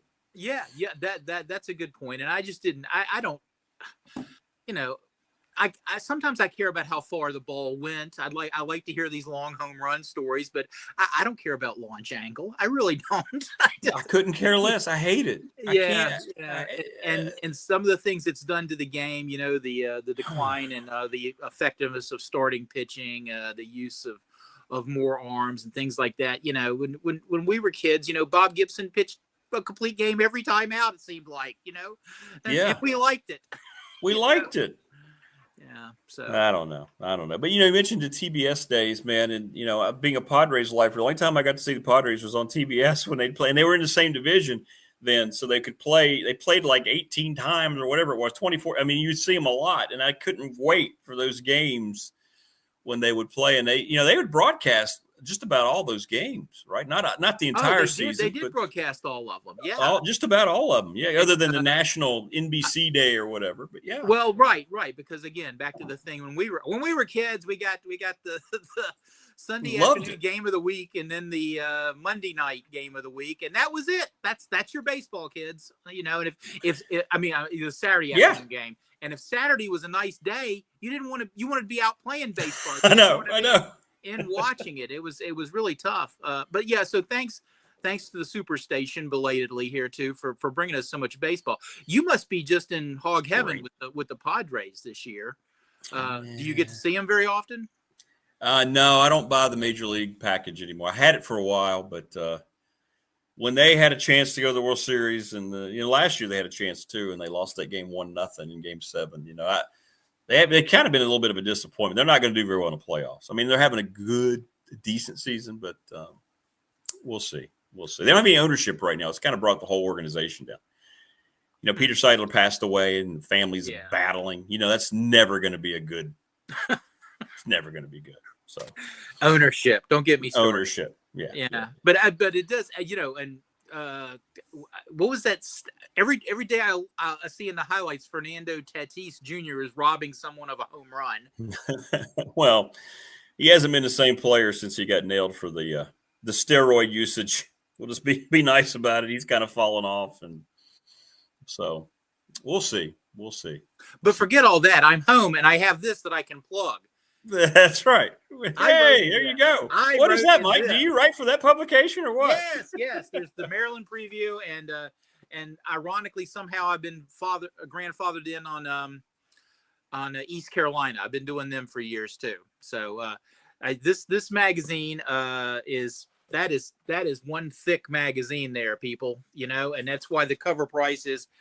I don't even want to tell you because it's embarrassing because I would never pay that much for a magazine. But if you have a propensity for putting money on games, this is a place you can go get accurate information and right there on your local newsstands. So, and I'll also be in Lindy's NBA preview coming out, hitting newsstands near you soon. Always produced by Roland Lazenby, who was you know, an NBA vet of some repute, wrote the definitive Michael Jordan biography, and wrote a Jerry West biography, so revealing that Jerry West came back and wrote one himself the next year, so he could make some money too.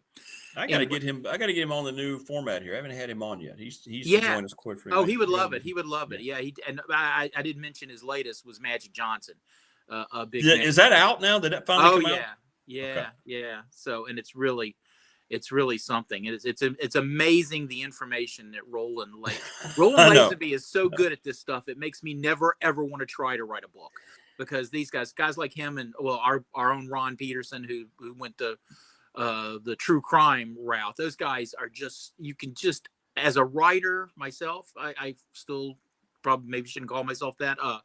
But I see how much information and work went into every sentence those guys have and their stuff. And I went, okay, I don't want to write like that. I want to write nice, fluffy stuff. And, you know, I make people feel nostalgic. That's my specialty. You know, the last time we had Roland on the show, you know, he said his book was like 800 pages, and he said the publisher kept saying, you can't, it's got to, and he was having a tough time I don't know what it ended up being, but I'd like to get an update on how that went. I know he was trying to figure out how in the world do you leave certain parts out after he's compiled all this wonderful stuff about Magic Johnson that people never had heard of before. You know, that's tough. That's tough. Yeah, but. And he broke ground in the Michael Jordan book. He had so much about Jordan's family and their roots in North Carolina, and it was, you know, which you know, you wonder, because you know, as talented, as gifted he was as an athlete, Michael Jordan's superpower was his competitiveness, his desire, which also translates into a guy that's willing to work so hard to be that good. And you really had a sense for that after reading, you know, what his family had, the way Michael Jordan came up and through that family. So, well, and these hideous arguments people try to create about LeBron and MJ, which is ridiculous to begin with. But to look at the state of the league now, when Michael left it and it was coming through, as opposed to LeBron, which has been completely going in the toilet really since his career's gone down. The NBA's at an all-time bottom probably since the 80s, before Magic and Bird came in. I mean, the ratings, TV ratings are down every year. They're the lowest rated finals year after year after year. The international infusion, there's no superstars anymore. And once LeBron's gone and Curry's gone, that league has nobody there to pick up the mantle. That's a league that's going to have to reconfigure its identity, I think, the NBA. Well, we'll see. I know their television package changes this year, so we'll see, because it really flourished, you know, when NBC had it back in the day. Yeah. And a lot of that was Jordan, and you know, Jordan gets so much credit for that. But as you mentioned accurately, it was really Magic and Bird that revitalized the whole league. Yeah. And a huge, I mean, you can't, it's hard to even understand now the fact that we all watched them in college basketball as they transitioned into the pro. And I'll go back to David Thompson. For me, I was like, oh my gosh, I can't wait to see David Thompson play in the NBA, to see how good he really is. And, you know, he had some substance abuse problems, but still, what a great brief career there he had. And the thing was, in college he couldn't dunk under the rules, so you couldn't wait to see David Thompson get loose to dunk and those kind of things. So the tie between the college and the NBA was, to me, such a big deal. And that has hurt the because you saw those guys before they got there, and then you got to see them again. You felt like you already knew them, and now you don't get that sense in the one and done era. No, that's a great point. And you don't see these international players that are going in the first round. Nobody had seen Nikola Jokic over here. Oh, there he is. You know, nobody had seen any of these guys. And then, you know, you're right. That's a great point. I think that's going to continue to something they're going to have to try to solve. And I don't think you can. And I don't think that league has great leadership to begin with some of the things they've decided to do. But they need to revamp what they're doing. I know this TV deal is going to give them a lot of money, but if nobody's watching, advertisers aren't going to keep coming. So we'll see. Yeah, well, I just can't wait to see skinny Luka. Yeah. I don't run into one person outside of maybe college age kids who care about the NBA. Just talking to people, and that's sad. That's sad. I used to love that league. Well, we're talking about what Magic and Bird did. When I remember, what was it, 79 when the Lakers won it, when Game 6, when Magic had to take over for Kareem, and that game was not on live in our market down there in Southwest Virginia. It was on tape delay, so you could watch. If I remember correctly, it was Pat Kruger telling me, what had happened, and that. So I stay up late to see that. See if I'm going to stay up late and watch that game, or just wait for Game 7 back in LA. And so he says, here's what happened. Magic Johnson scored 40 points and did all this other stuff, triple-double stuff. And Keith Wilkes, Jamal Wilkes had 37. And I went, oh, yeah, I'm watching this. But, yeah, it was like that. I remember I wrote so many letters to Channel 7. If you remember, on Sunday, they were supposed to have an NBA doubleheader back then, and they used to and it sounds like I'm almost making this up, but they had a movie doubleheader instead of the NBA. They would have a Tarzan movie and a Shirley Temple movie. Now, how's that help NBA fans on a rainy afternoon when you're stuck in there wishing the NFL was still on and all that? And wow, gosh, they were killing me. They were killing me. Total ends of genre there too, right? You got some jungle action going on with Tarzan and apes, and then you have Shirley Temple. I know. At least give me a Hammer horror movie, Dracula, Peter Cushing, or something like that. Wow. Maybe could have lived with that. Well, who knows? The league might have to face that again in some of these local markets. Let's just not show the game. Okay. Let's just show. We are skewing so old with these references that. You're gonna have to, they have to have. Yeah. They have to have the TVs on at the funeral home or something for people to remember this stuff. That's funny though. I don't remember that part, but wow, Shirley Temple. Oh, geez. All right, well, let me ask you a question. Yeah. Have you ducked your head out of your office there at the fabulous Dedmon Center complex and watched any basketball practice? You got any nuggets for me and others who might be interested in what's going to happen this basketball season?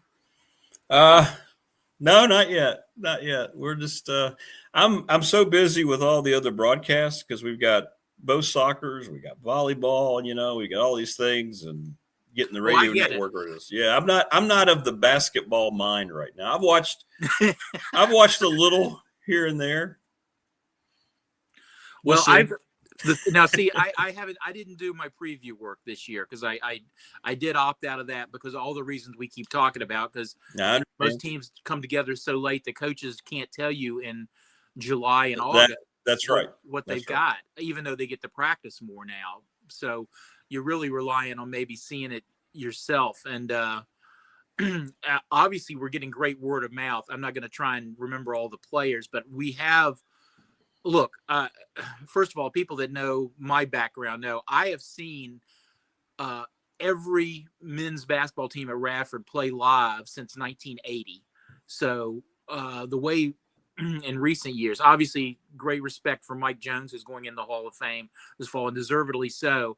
But Darris actually, I thought, took us up a notch in recruiting and whole squads, Darris Nichols. And those were the most talented teams I've ever seen. But I have never in my personal history with Radford had a year where we've got so many name guys coming in the transfer portal. Obviously, that's a relatively new thing.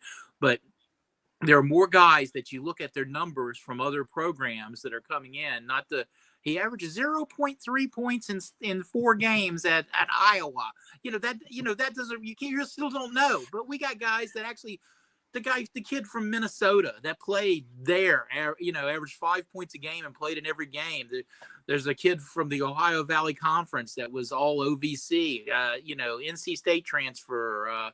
There's more talent just on paper right now than I've ever seen in the programs. That's why I'm particularly anxious yet. But don't think that's the end all be all, because I do remember one year when Dick Vitale magazine said we had the best newcomer in the league, a transfer from James Madison who hadn't played a lick at James Madison and came in. His name was John Hunter. Do you remember that? Yeah, name? I do remember John. Yeah, John Hunter was named newcomer of the year preseason. He never even played at Radford. He never got on the court. I'm not going to say he didn't get on the court, because this is what I'm talking about preseason. I remember they told me he was working out on his own with Coach Bill Lilly, one of our favorites.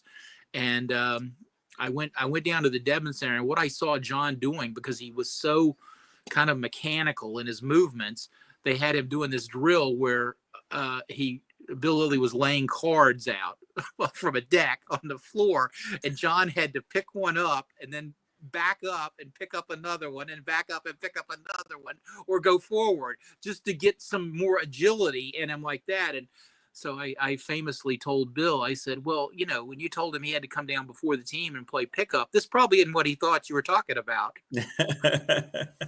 That's true. And then John never played, but Ron Bradley still produced some great teams back then, and we were all right. The accolades are great, but, I still think the three best players I've seen at Radford all came with no accolades, right? Art Perakowski was a guy that Brad Greenberg just happened to discover on a trip to Idaho. Javante Green had one basketball scholarship offer, and that was Radford. He took it, and the rest is history. Carly Jones, nobody wanted to recruit him because of some issues, but we did, got him here. We helped him rehab, got him in education, and the rest is history. So we'll see. We'll see how the journey ends. It's the new era of NIL, and guys have different motivations for saying yes when they decide to go to certain places, and we'll see if that transfers over. I'm going to be interested to see at our level throughout our league in the Big South how a lot of these guys coming in the Big South, how do they adjust to being part of this league? It's in this new era. It's going to be interesting to keep an eye on. So we'll see.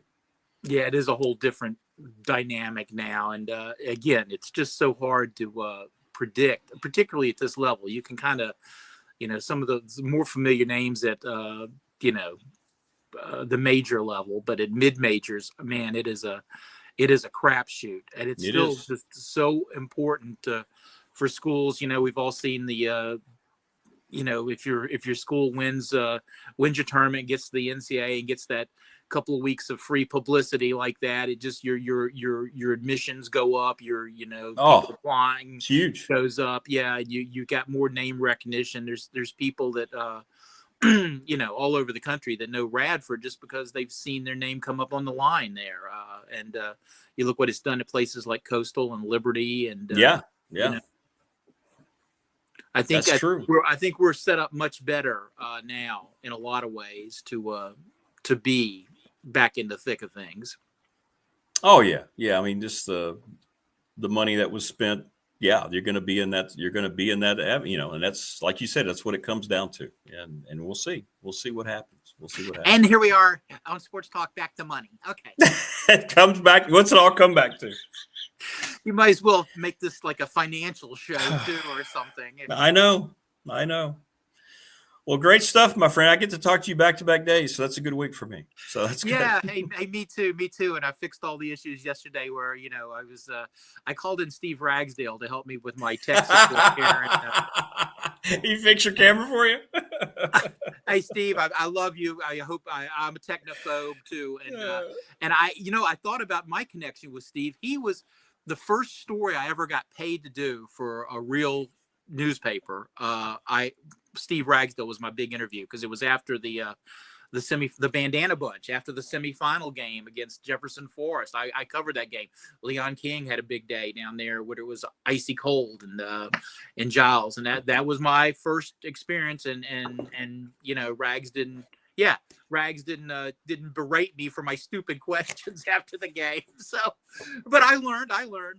You need to read this. You need to read this from Jeremy Hagel. I do. There's so many familiar names there. The family.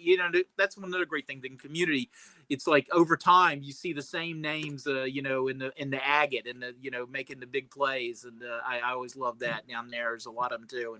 And I actually did see Marty Smith play back in the day. The guy that Steve Ragsdale said was slower than an old barn mule. It was great. Hey, great. Marty actually could have been on that Radford championship team when Coach Bradley was there. He was invited to be a walk-on. So he was that good an athlete, and he could have helped that team. But he could have helped sports information more at the time. So I was thankful he didn't and went that path. And I like to point out that worked out okay for him now. You know, I feel bad he didn't get that experience in college, but it worked out okay. Right, so, right. Anyway, hey, Goober says, hey, great talking to everybody. Hey, to Goober, enjoy the beach this weekend. No, not this weekend, but okay. See you. Okay, next weekend. Next weekend. I will always assume that Mike's just going to the beach. He's just always going to be at the beach. Good stuff from Mike Ashley. You see, yesterday we were doing some Hall of Fame video recordings for our wonderful class coming in Pebble Smith, who is one of our inductees, asked if Mike could be one of her speakers. So got to interview him yesterday, or have him on yesterday, and got to have him today. Hit us up in the McClellan Chiropractic chat room. Thanks to Mark Hunley. I'm going to go over there. We're going to take a camera, and I'm going to just I'm going to go to all the machines, and we're going to have a good time. It's going to happen. He said we could do that. Talked to him yesterday. It's going to happen. Family Fencing Studios, 540-200-8294. Go see them. Awesome people over there. And familyfencingnrv.com. Go see them. No mess. Materials. Free estimates on what's going on. You can go and get a quote. It's awesome stuff. We want to thank Travis Williams, everybody Professional Door Incorporated up in Dublin, right here. See right here on the text line. Good stuff. And they do residential, commercial, been in business 38 years, right across from the NRCC up in Dublin. Family operated business. It's awesome. Thanks to Larry Ramsey, everybody at National Bank, member FDIC, the exclusive banking partner of this program. I've been going there for 35 years or so. Like yesterday, I had some stuff I had to take care of. It's always such a pleasant environment. People are always so nice. It's awesome. And I've had that experience since I've been with the bank. And thanks to the attorney Ryan Pry down here in Radford. He sponsors our BDST fan question of the week. You can find him at 540-838-2233 or visit prylawoffice.com and give him a buzz and tell him you heard us talking about him. And then, of course, Charles Lee and all the great folks at Little River Heating and Air, 1095 Radford Street in Christiansburg. Wonderful, wonderful folks.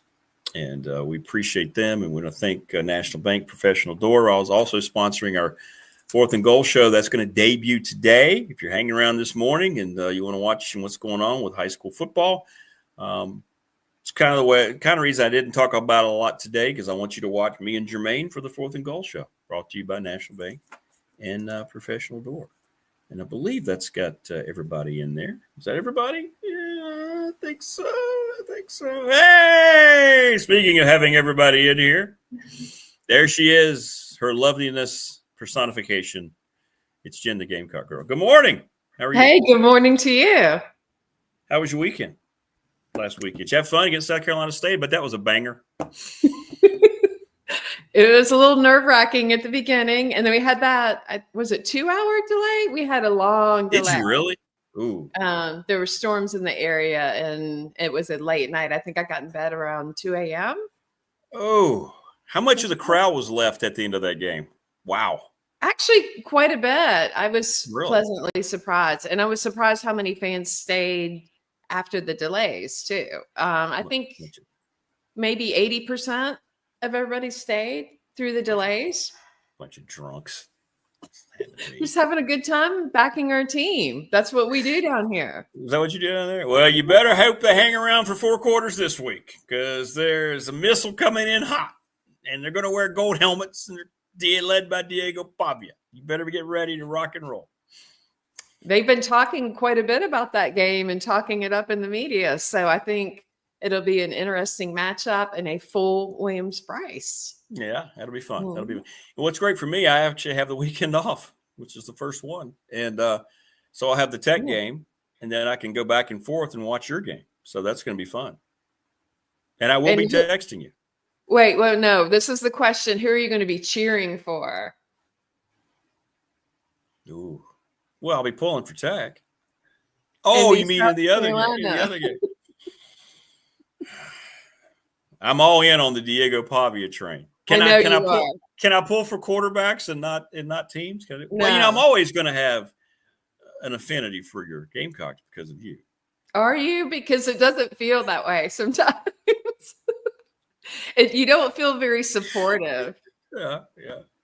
This would be a problem in our romance. It might be. It might be. You don't want me having a Pavia jersey on the game. No, you're so mouthy about it too. I have been mouthy. I have been. Yeah. Mm-hmm. Okay, that's a start. You confess to the mouthiness. I did. So that's good. I did. All right, so I know you won last week after I dominated the first week when you weren't here.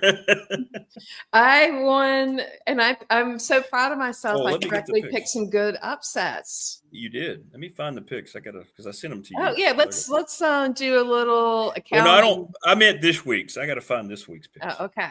I thought we were going to audit. Give us the review. So remember, I turned it over to you. Complete trust in this relationship. Yeah. See, I'm putting on the glasses to embrace auditor mode.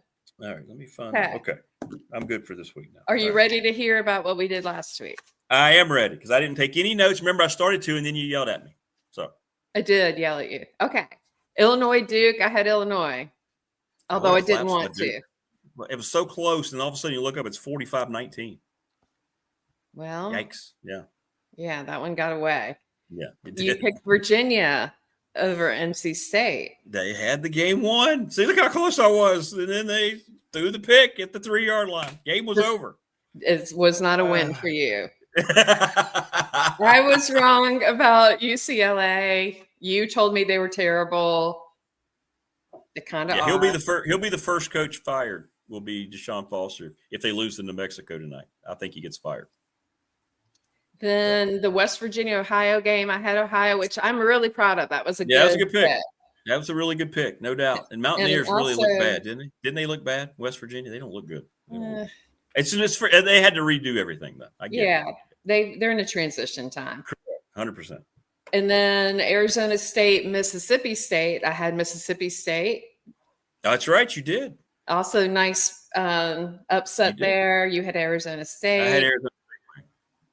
Boston College, Michigan State was very close. Oh, what a game. You had BC, I had Michigan State, and thus I am up 4 games on you. She's up 4 games. Well, actually, she's up 7 because I got 11 right the first week. But I'm actually still ahead by 7.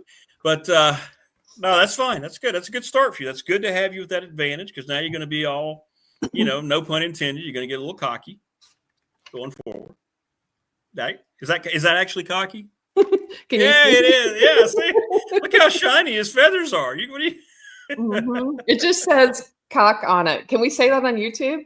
Yeah, on YouTube you can say anything. Yeah, trust me, you can say anything on YouTube. They don't care. Okay, great. Easy. Well, congratulations on your week 2 triumph. You ready to jump into week 3 here? I will put the glasses back on to prepare. Wait, I'm having a problem with my cap and the hair, and okay. Well, I'm taking credit. I'm taking credit for you've been a little self-conscious about your glasses, but you look great in them. You don't need. Oh, really? Thank you. That's sweet because I am a little bit like my long distance vision is really good, and sometimes it's kind of irritating to me to wear them all the time. But maybe I should just. I'm just the opposite. I can see up close. I can't see anything. So but you look great. Thank you. I love these glasses. If I have to wear them, I guess these will be the one. I just got some other ones too. I'm surprised they're not garnet and black though. I'm a little surprised that I do have some. Yeah, I kind of figured you'd have like a little South Carolina logo in the middle, like Charlie Sheen when he had the pirate and when he had the skull and crossbones in the Major League. I'm sorry, I digress. All right, it's a good idea. Yeah, see, I'm just saying. All right, let's get to it. Now, this could be a banger. Clemson, Georgia Tech at noon, Bobby Dodd Stadium. It looks like Haynes King's going to be there to play. That swings the whole pendulum for me. Mm-hmm. What do you think? Clemson has not looked good their first year diving into the NIL. Correct, but Clemson has a way of winning these games, and Dabo has them prepared. I think they just had a slow start to their season, and they're going to continue to come on strong. They're well coached. See, it's a no-lose situation for you because you're picking Clemson. If they win, you're going to go, okay, I picked them. But if they lose, you're going to be extremely happy. You're still going to have a lead over them because I'm going with Georgia Tech. I wish I could preface it I wish I could preface it because if Haynes King doesn't play, I would never make this pick. I think he's good, though, because the spread keeps staying at 2.5. So we'll see. We'll see. But I'm going with the Ramblin' Wreck of Georgia Tech. I hope you're right. I know you do. See, exactly. And you picked Clemson, so you've already won that pick. You're already up. But like they were down in that game with Troy, and it was so exciting to watch it. And I turned it off because I said they'll come on, they'll win it at the end. They always have that way of doing it. So it's not a great week for games, by the way. I had to do a lot of Wisconsin, Alabama sounds like a great matchup. Yeah, Alabama's 22-point favorites at home. Wisconsin's 2-0, and yet 3 touchdown underdog. You got I think, Wisconsin's got their starting QB out. It's not good. So Alabama. I can't see Wisconsin. Last time they went down there, they got beat pretty good last year up at Wisconsin, didn't they? Yeah, they did. They got beat pretty good by Alabama. All right, Georgia and Tennessee. This is arguably on paper the biggest game of the weekend. I mean, there's just not a lot of great games other than, if you're personally involved like you are with your game. But what do you think now? Kirby Smart's squad, they haven't really been tested yet so far. Tennessee at home, 3.5-point underdogs to the Dogs. I'm going to go with the upset. I'm going Tennessee at home. This might be a little bit of a risk here, but Tennessee at home, I think I've told you that's the loudest place I've ever been in my entire life. You did. And the Tennessee fans have a way of rallying them and pushing them through. They don't miss Nico too much. I don't know how you feel about Nico now playing for your team, but it seemed like everything worked out just fine. No, he's a joke. The whole UCLA athletic department's a joke. It's just they're too concerned about political status than they are sports. So I don't care anymore. Maybe it's time for you to pick an East Coast football team. Wouldn't that be a good idea? You think so? You think I should do that? You think I should do that? Yeah. Maybe. Yeah. I mean, maybe so. Tennessee has beaten Syracuse and ETSU. Georgia's played Marshall and Austin Peay. Correct. Now, Georgia's won 8 straight of these matchups. But again, like if there is a time that Tennessee can pick them off, it's early in the season like this, and it's at home. Yeah, early in the year. I think I'm going to agree with you. I just looked at Georgia's schedule. I thought they had a decent game in there, but they did not. That's tough to play Austin Peay and Marshall at home and then go down there, try to beat them in the checkerboard end zones. I'm going to go. I'm going to go the Vols at home. Yeah, I agree with that. USF and Miami. Now we should quantify this. We should probably pick this like a point spread thing because I don't understand the point spread. 17.5 at home. I had the same thing in I my watched notes. USF beat Florida. Yeah. What are we doing? And I watched USF play Florida, and they were better at almost every position than Florida down in the swamp. Correct. And I mean, I don't understand it either. Obviously, USF has a lot of momentum coming into this, and I think this is a great game to bet against the spread. So I personally am going to be. I don't know about you. Well, no, I'm not allowed. I work. You can do whatever you want. I'm in an athletic department. I can't do that. I can't. I forget about your other life. Correct. Yes. The other job. You don't just work in your basement all day long. Correct. Yeah. That'd be great. If this was, wouldn't that be awesome? That'd be great. Like Will does. That's all Will does. Will said he never leaves the basement. Oh, really? That's kind of hermity. Yeah, I don't know if that's good for your mental health, but okay. He just said that he never left his basement. So that sounds like he's a troll. Not healthy decision. USF trying to beat their 3rd consecutive ranked team. Boise State, heavy underdogs, they won at home. Florida, underdogs, and they won at home. I don't know the situation with the quarterback. I've gotten mixed. I can't get information. I want to pick USF, but I'm going to pick Miami because I don't know if their quarterback's playing. I think that's why the spread's so high. Well, if we could pick against the spread, right? Or bet that. Correct. We both would. Yeah, correct. We both would have USF. All Arkansas and Ole Miss. And by the way, I forgot to ask, what was the give us the Georgia-Tennessee Jen first date driving date matchup? Who wins that one, Kirby or Kirby Heupel? won it over Heupel. Remember the Heupel? I said he looks like Bobby from King of the Hill. Do you remember that? Yeah.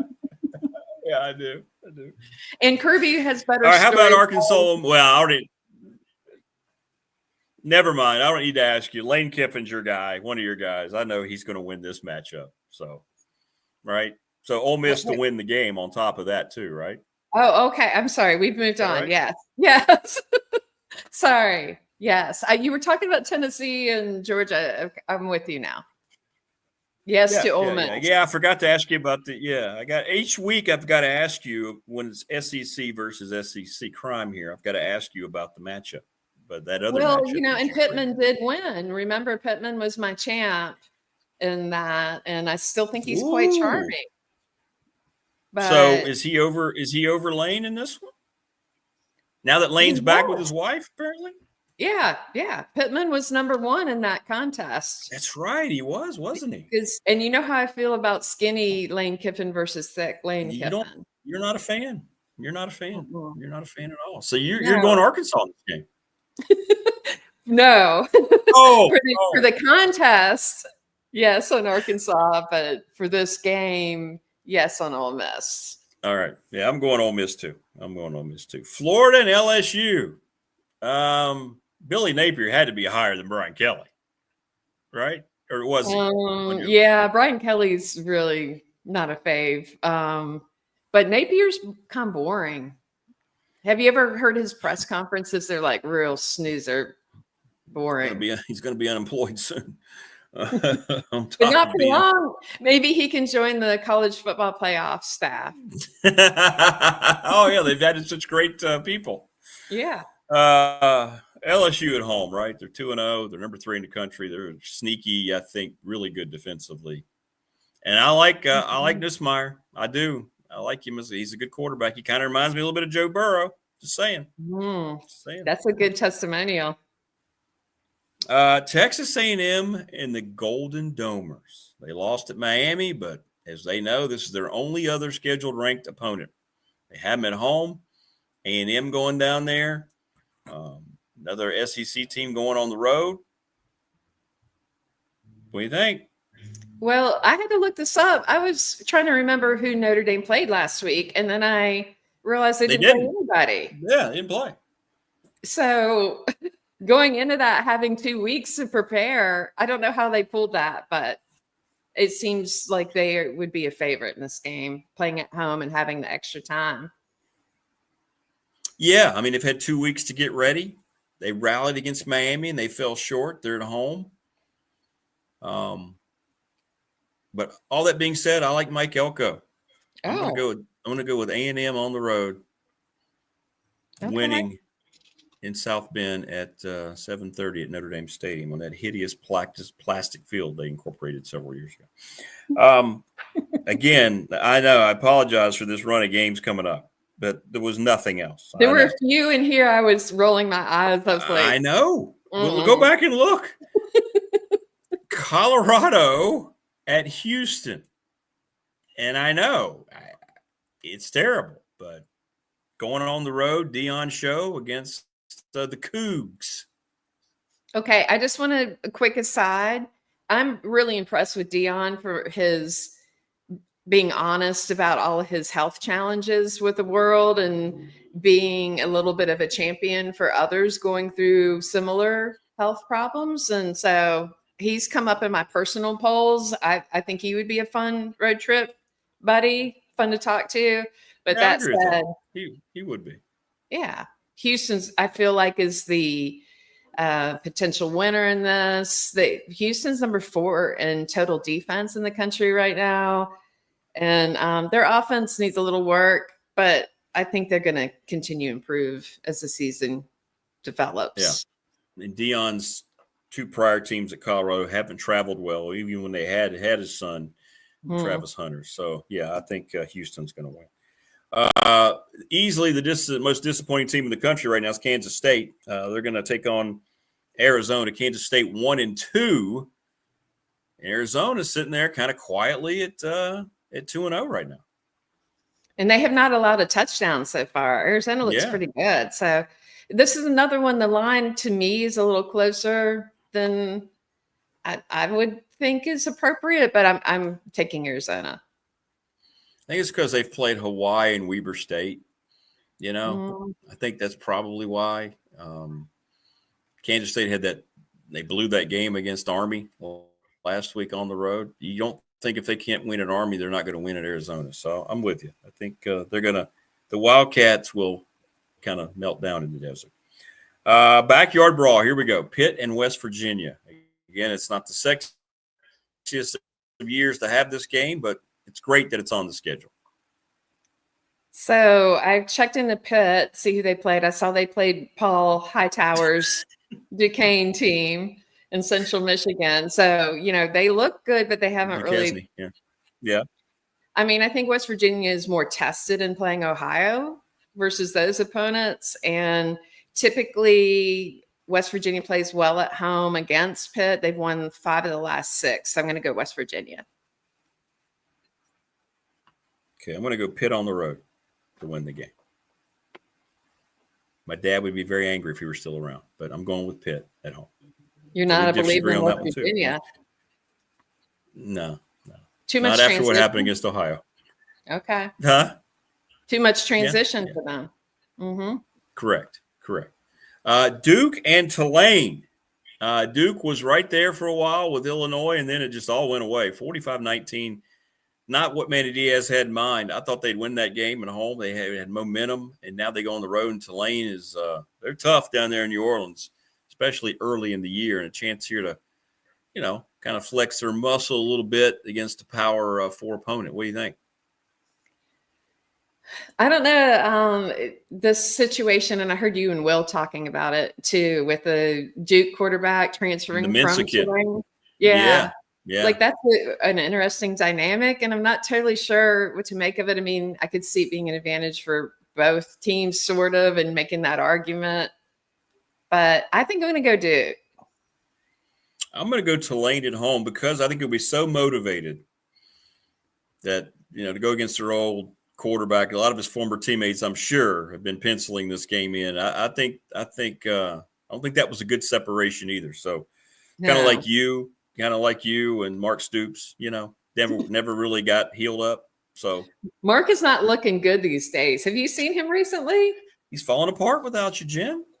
He's kind of got that thing. I call it snaky poo gut with older men, where they look like a snake that ate a rat, and it's like processing, and they're like skinny, and then I got you. So he's got the snaky poo. Okay, all right. Richmond, North Carolina. It was the last game I put on here because I perused every other. This was just because Bill Belichick, and it's a state team. I'm going to go Carolina. I know you will too, but we'll see. We'll see how close it is. Well, what about the line? Maybe we could talk about that just for kicks. What do you have on the line? I can't find the line. 24. North Carolina 24. Okay. Okay, I'll say Richmond will cover the spread, 24. But they'll lose again. Okay. What about you? Yeah, 24 is a lot. And probably North Carolina will start putting some of their second, third tier people in string. So it'll get a little garbage timey. Yeah. So I'm going to agree with you. Okay. Minnesota and Cal. I know. It was a 2-point spread when I sent the pick. They're both 2-0. Got that going for us. Big Ten against ACC. I feel like the Cal defense is going to be a big factor in this game. They've only allowed 5 points per game. I'm taking Cal. And I can't say his last name, but I like the Cal quarterback. I like Cal at home too. Let me see. Let's see. I'm trying to remember who it is. Sagapolatele. Oh, gosh. Sagapolatele. Something like that. Okay. He's pretty good. He's pretty good. I don't follow the West Coast football, so I wasn't sure. There's 2 left, and we're going to reverse order here. We're going to go first to ODU, Virginia Tech. Tech 0-2. You know what's happening here. I mean, you're just waiting on the last match to be struck and thrown on the fire, and it could happen Saturday night. The line is down to 6.5 points for Old Dominion in Blacksburg. Wow. Never thought I'd see the day. Tech wins, though. I feel like they right the ship a little bit in this one. I've got Tech winning. ODU's never played well here. As bad as they have fallen, I find it very hard to believe they're going to lose 2 games at home to start the season, especially against Old Dominion. And then there was one. Dun, dun, dun, dun. Vanderbilt in South Carolina, 2-0 all the way around. Vanderbilt returns the most experience in the country. Phil Steele has them as a dark horse candidate in that league.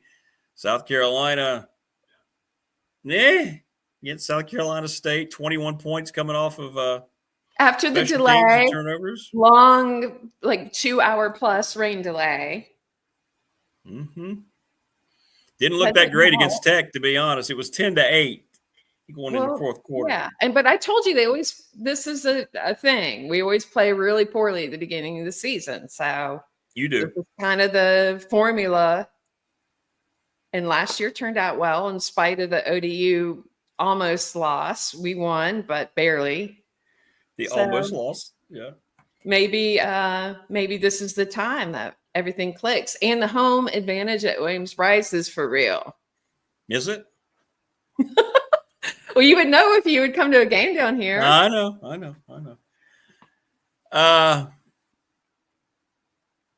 I'm going with my guy.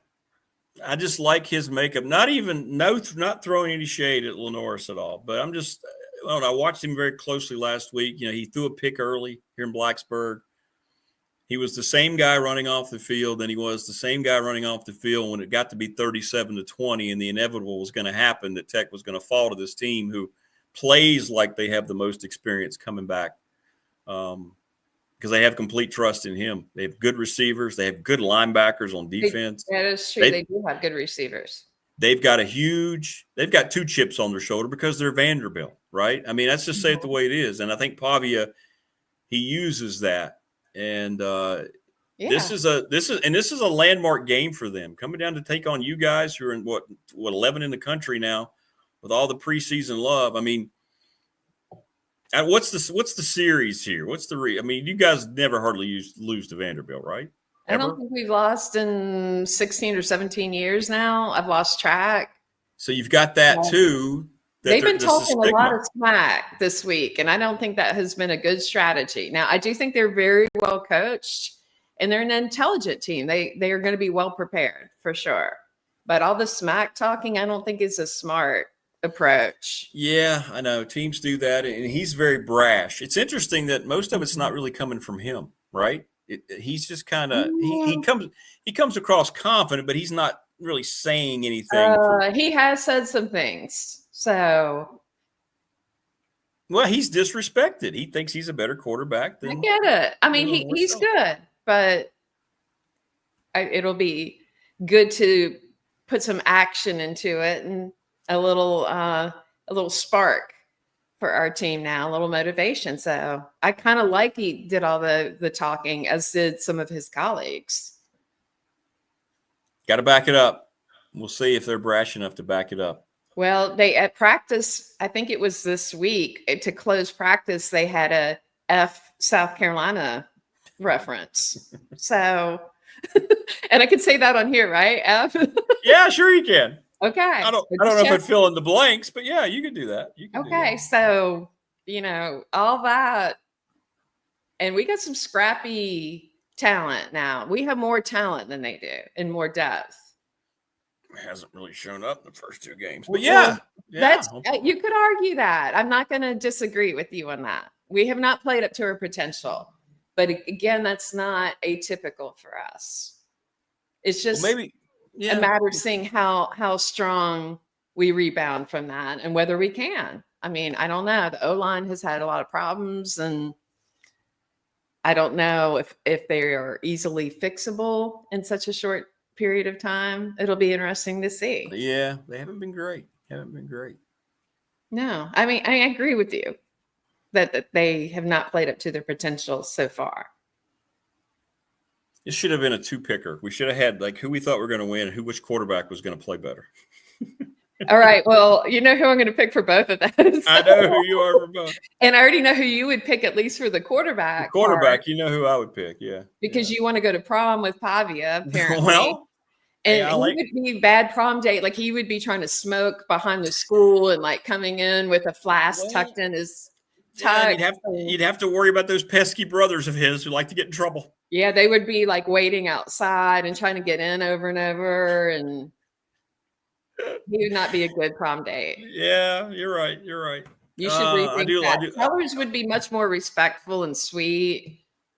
Sellers would bring the beautiful flowers. I'm sorry, go ahead. No, I was gonna say I like the way he handled his mistakes in Blacksburg. I wanted to see him up close in a road environment. It's one thing in Nashville, when it's hot and teams go down there and melt. But I wanted to see how he handled all that, and they did. And not just him, but the whole team is locked in. I'm going to go Vandy. Mm-hmm. It's tough to erase 2 decades of not beating a team. I get it. But I'm going to go with Vandy and Diego to walk off. And at the end, they'll probably do something like try to put their flag in the middle of the South Carolina logo, and it'll be a big fight. I hope Clark Lee is classier than that if it does go down that way. Now, Clark Lee, he was pretty high on my list. You're a big fan of the old Clark Lee. I like his time in the gym. I respect it. The dude is just absolutely put together, isn't he? He looks huge over there. And he kind of but you got to like it. He has the quarter zip. He's just kind of subtle, right? He knows. Mm-hmm. He's not like wearing the gun shirts. But he knows how he is. Yeah. And I don't know how old he is. I'm guessing he's in his 40s. Are you going to Google that really quickly? Yeah. You want to know something? I'm going to try to give you your information. But yeah, he's a candidate for a crush from me, but I will suspend it until after this game. 43 years old. Okay. You're a little young for me. You cradle robber, you. I do like him. And again, he's very intelligent. Like all those coaches, I know they will be extremely well prepared for this. And that's the thing. And honestly, not just giving you a hard time picking against your team, but that's what I saw against Tech. They adjusted at halftime. Mm-hmm. They were down 10, and Tech got a field goal late, had all the momentum. They were making all mistakes. They turned the ball over, and they came back with game plan B, and it was 34-0. And I don't know if that's more to them or where Tech, the reality of where Tech is right now. But I think that, I think they should be ranked personally. That was impressive. Yeah. They're a really good team. And Pavia is really a great quarterback. But he does have some physical limitations. He does. His arm's not the strongest in the world. It's not. He is prone to some emotional stuff that I think is not wise, like this talking crap situation. I don't think that's smart. You notice Sellers has not responded to any of it.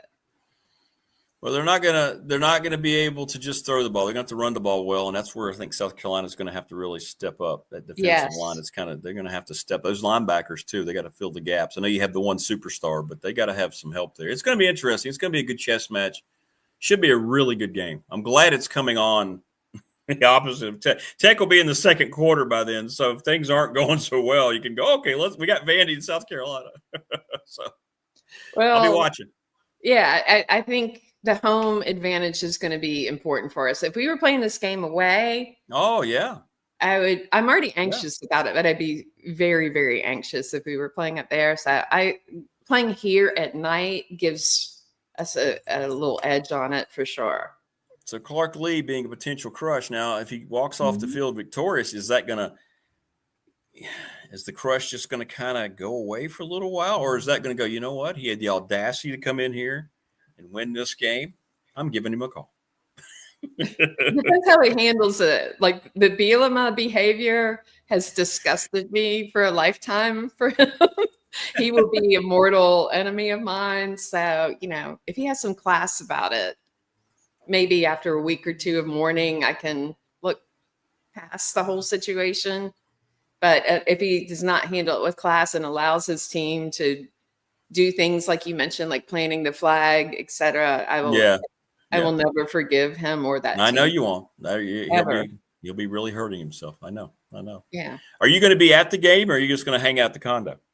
I am going to the game. I have a very generous neighbor who's one of the Gamecocks' top donors, and he has given me tickets to the Champions Club, which is where Darius Rucker goes to watch games when he's in town. And, you know, it's like the kind of thing where they have the prime rib cutting, like, of course, all of that. I like the gesture. And so anyway, sound was good too. Yeah. It's going to be quite nice, but the seats are pretty good. I usually sit with the band, and it's a little difficult because they're low seats and I can't really see as well. But now, I'm very, very grateful for the opportunity to have an upgrade on the seats. Oh, that's awesome. Well, congratulations for that. Thanks. I have an extra ticket. Do you want to come down and go? It's kind of late notice. It's Friday here. I couldn't. They wouldn't let me in the club level. Who's this guy? You have to wear Gamecock clothes, and you could not be all wanting to spoon Pavia the whole time and talking about how awesome he is. But so I couldn't wear like a gold shirt. You know, like that there. No. Came in there with a shirt that said "Roll Tide." That would not be welcomed. Who's that guy? And you might get to meet Darius. That's fun. Is he going to be there? Maybe. I don't know. He doesn't always come, like he's touring and doing Well, things. if he does, take a picture. That'd be great. You'd be right up there with him. I'm sure it'd really be a stretch for him to take a picture with you. He has a new girlfriend, and when he's up there, people try to respect him and his peace, and we just let him be. When I've gone, like, let's make this clear. I don't have tickets myself from there. They are gifts to me. You know, that's the only way I have access to go up there. But I have seen him up there before. He has a new girlfriend because he hadn't met you yet. And then he comes. I think I'm too old for him. I think he's got the reverse issue that I have. I'd like. Isn't he like 60? He's getting up there. Yeah, if he's not 60, he's close to 60.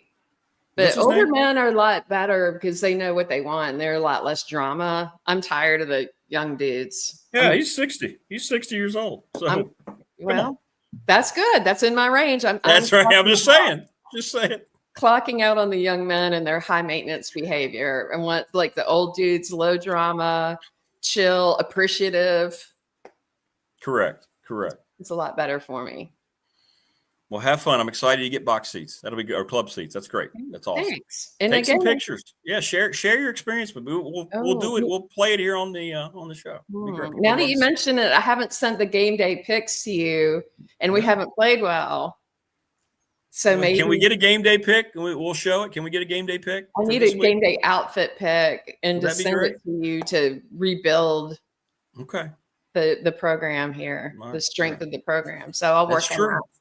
We have this new format on the show. I don't even get a game day pick. Yeah, I got to do that. I just got some garnet leather pants too. So maybe those. I don't know. It might be a little hot for that. Yes, please. I don't know. We're going to see. It may be too hot. I don't want to be all sweaty. That's not. No, you won't. But no, it'll be kind of cool that evening, right? You'll be okay. Should be in the club. Yeah, it'll be nice. Yeah, see, that's right. See, they're good. So no excuse. It's going to be the leather garnet pants. All right, good. We got it done. Maybe. Well, have a blast, and we'll be watching. And I hope to hear from you some on Saturday night. It's always more fun when you chime in. I know you'll be busy though, so hobnobbing. Well, you can text me as well. It's two-way street. I'll try. I'll get ignored. I'll get ghosted, but I'll try. I'll do my best. I don't ghost you. Nah, you don't. You usually don't. Unless you're talking a lot of smack. Like if we play really poorly and you send me a message like, gosh, this is going well. Yeah, I'm going to ignore that.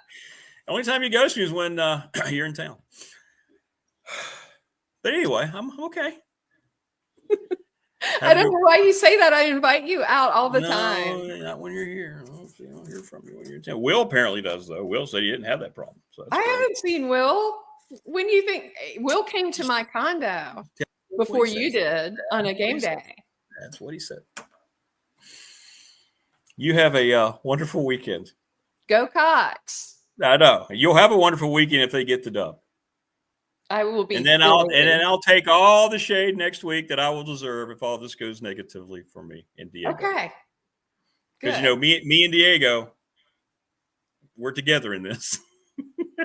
So good luck with him smoking behind the school when you're waiting. Right, and right. It's like an hour and you're just sitting there by yourself at prom. And you're like, I don't know where he went. He said he'd be right back. And then there are like 5 other cool dudes hanging out with him outside that he determines to be cooler than you. And All then that matters if he's smoking for 3 hours down on that green grass down at Williams-Brice. That's all that matters. Have a great time. Good to see you. Tell Cocky I said hello. Okay, I will. All right. There you go. Jen the Gamecock Girl joining us, ladies and gentlemen. And she's going to be there, and she's going to be in the presidential suite or whatever it's called. All right. We're over a bit, but anyway, thank you so much for another great week. More subscribers this week. Please like and subscribe. Tell your friends it's free. Remind them it's free. We're trying to hit that 500 mark sooner than later. And thanks to all of our wonderful sponsors, Family Fencing Studios, McClellan Chiropractic, The Attorney, Ryan Pry in Radford, Little River Heating and Air. Thanks to Pulaski County Sports and Entertainment, presenting this program on a daily basis. Thanks so much to National Bank, member FDIC. Also, don't forget our 4th and Goal show is going to be hitting here in about 25 minutes. Find it on the channel. Myself, Jermaine Farrell, brought to you by National Bank and Professional Door Incorporated, sponsor of our text line. Thanks to Travis Williams, Garage Doors, Residential, Commercial. Go see them up on Route 100. Thanks for the week, everybody. I appreciate you so much. It was a difficult week, especially the latter part with things that are going on in the real world. And I'm glad we're able to get through it together. And we'll come back on Monday. We'll review the football weekend. And don't forget, on Saturday night, if things go bad and Armageddon happens in Blacksburg, we will go live here on the channel. And you can have a lot of ways to join us so we can all kind of talk about it if that happens, okay? Thanks again, everybody. Enjoy high school football tonight, wherever you are. Safety and good luck to all the teams and coaches. And 4th and Goal show coming up on the channel, 9 o'clock. We'll see you next week. Have a good weekend.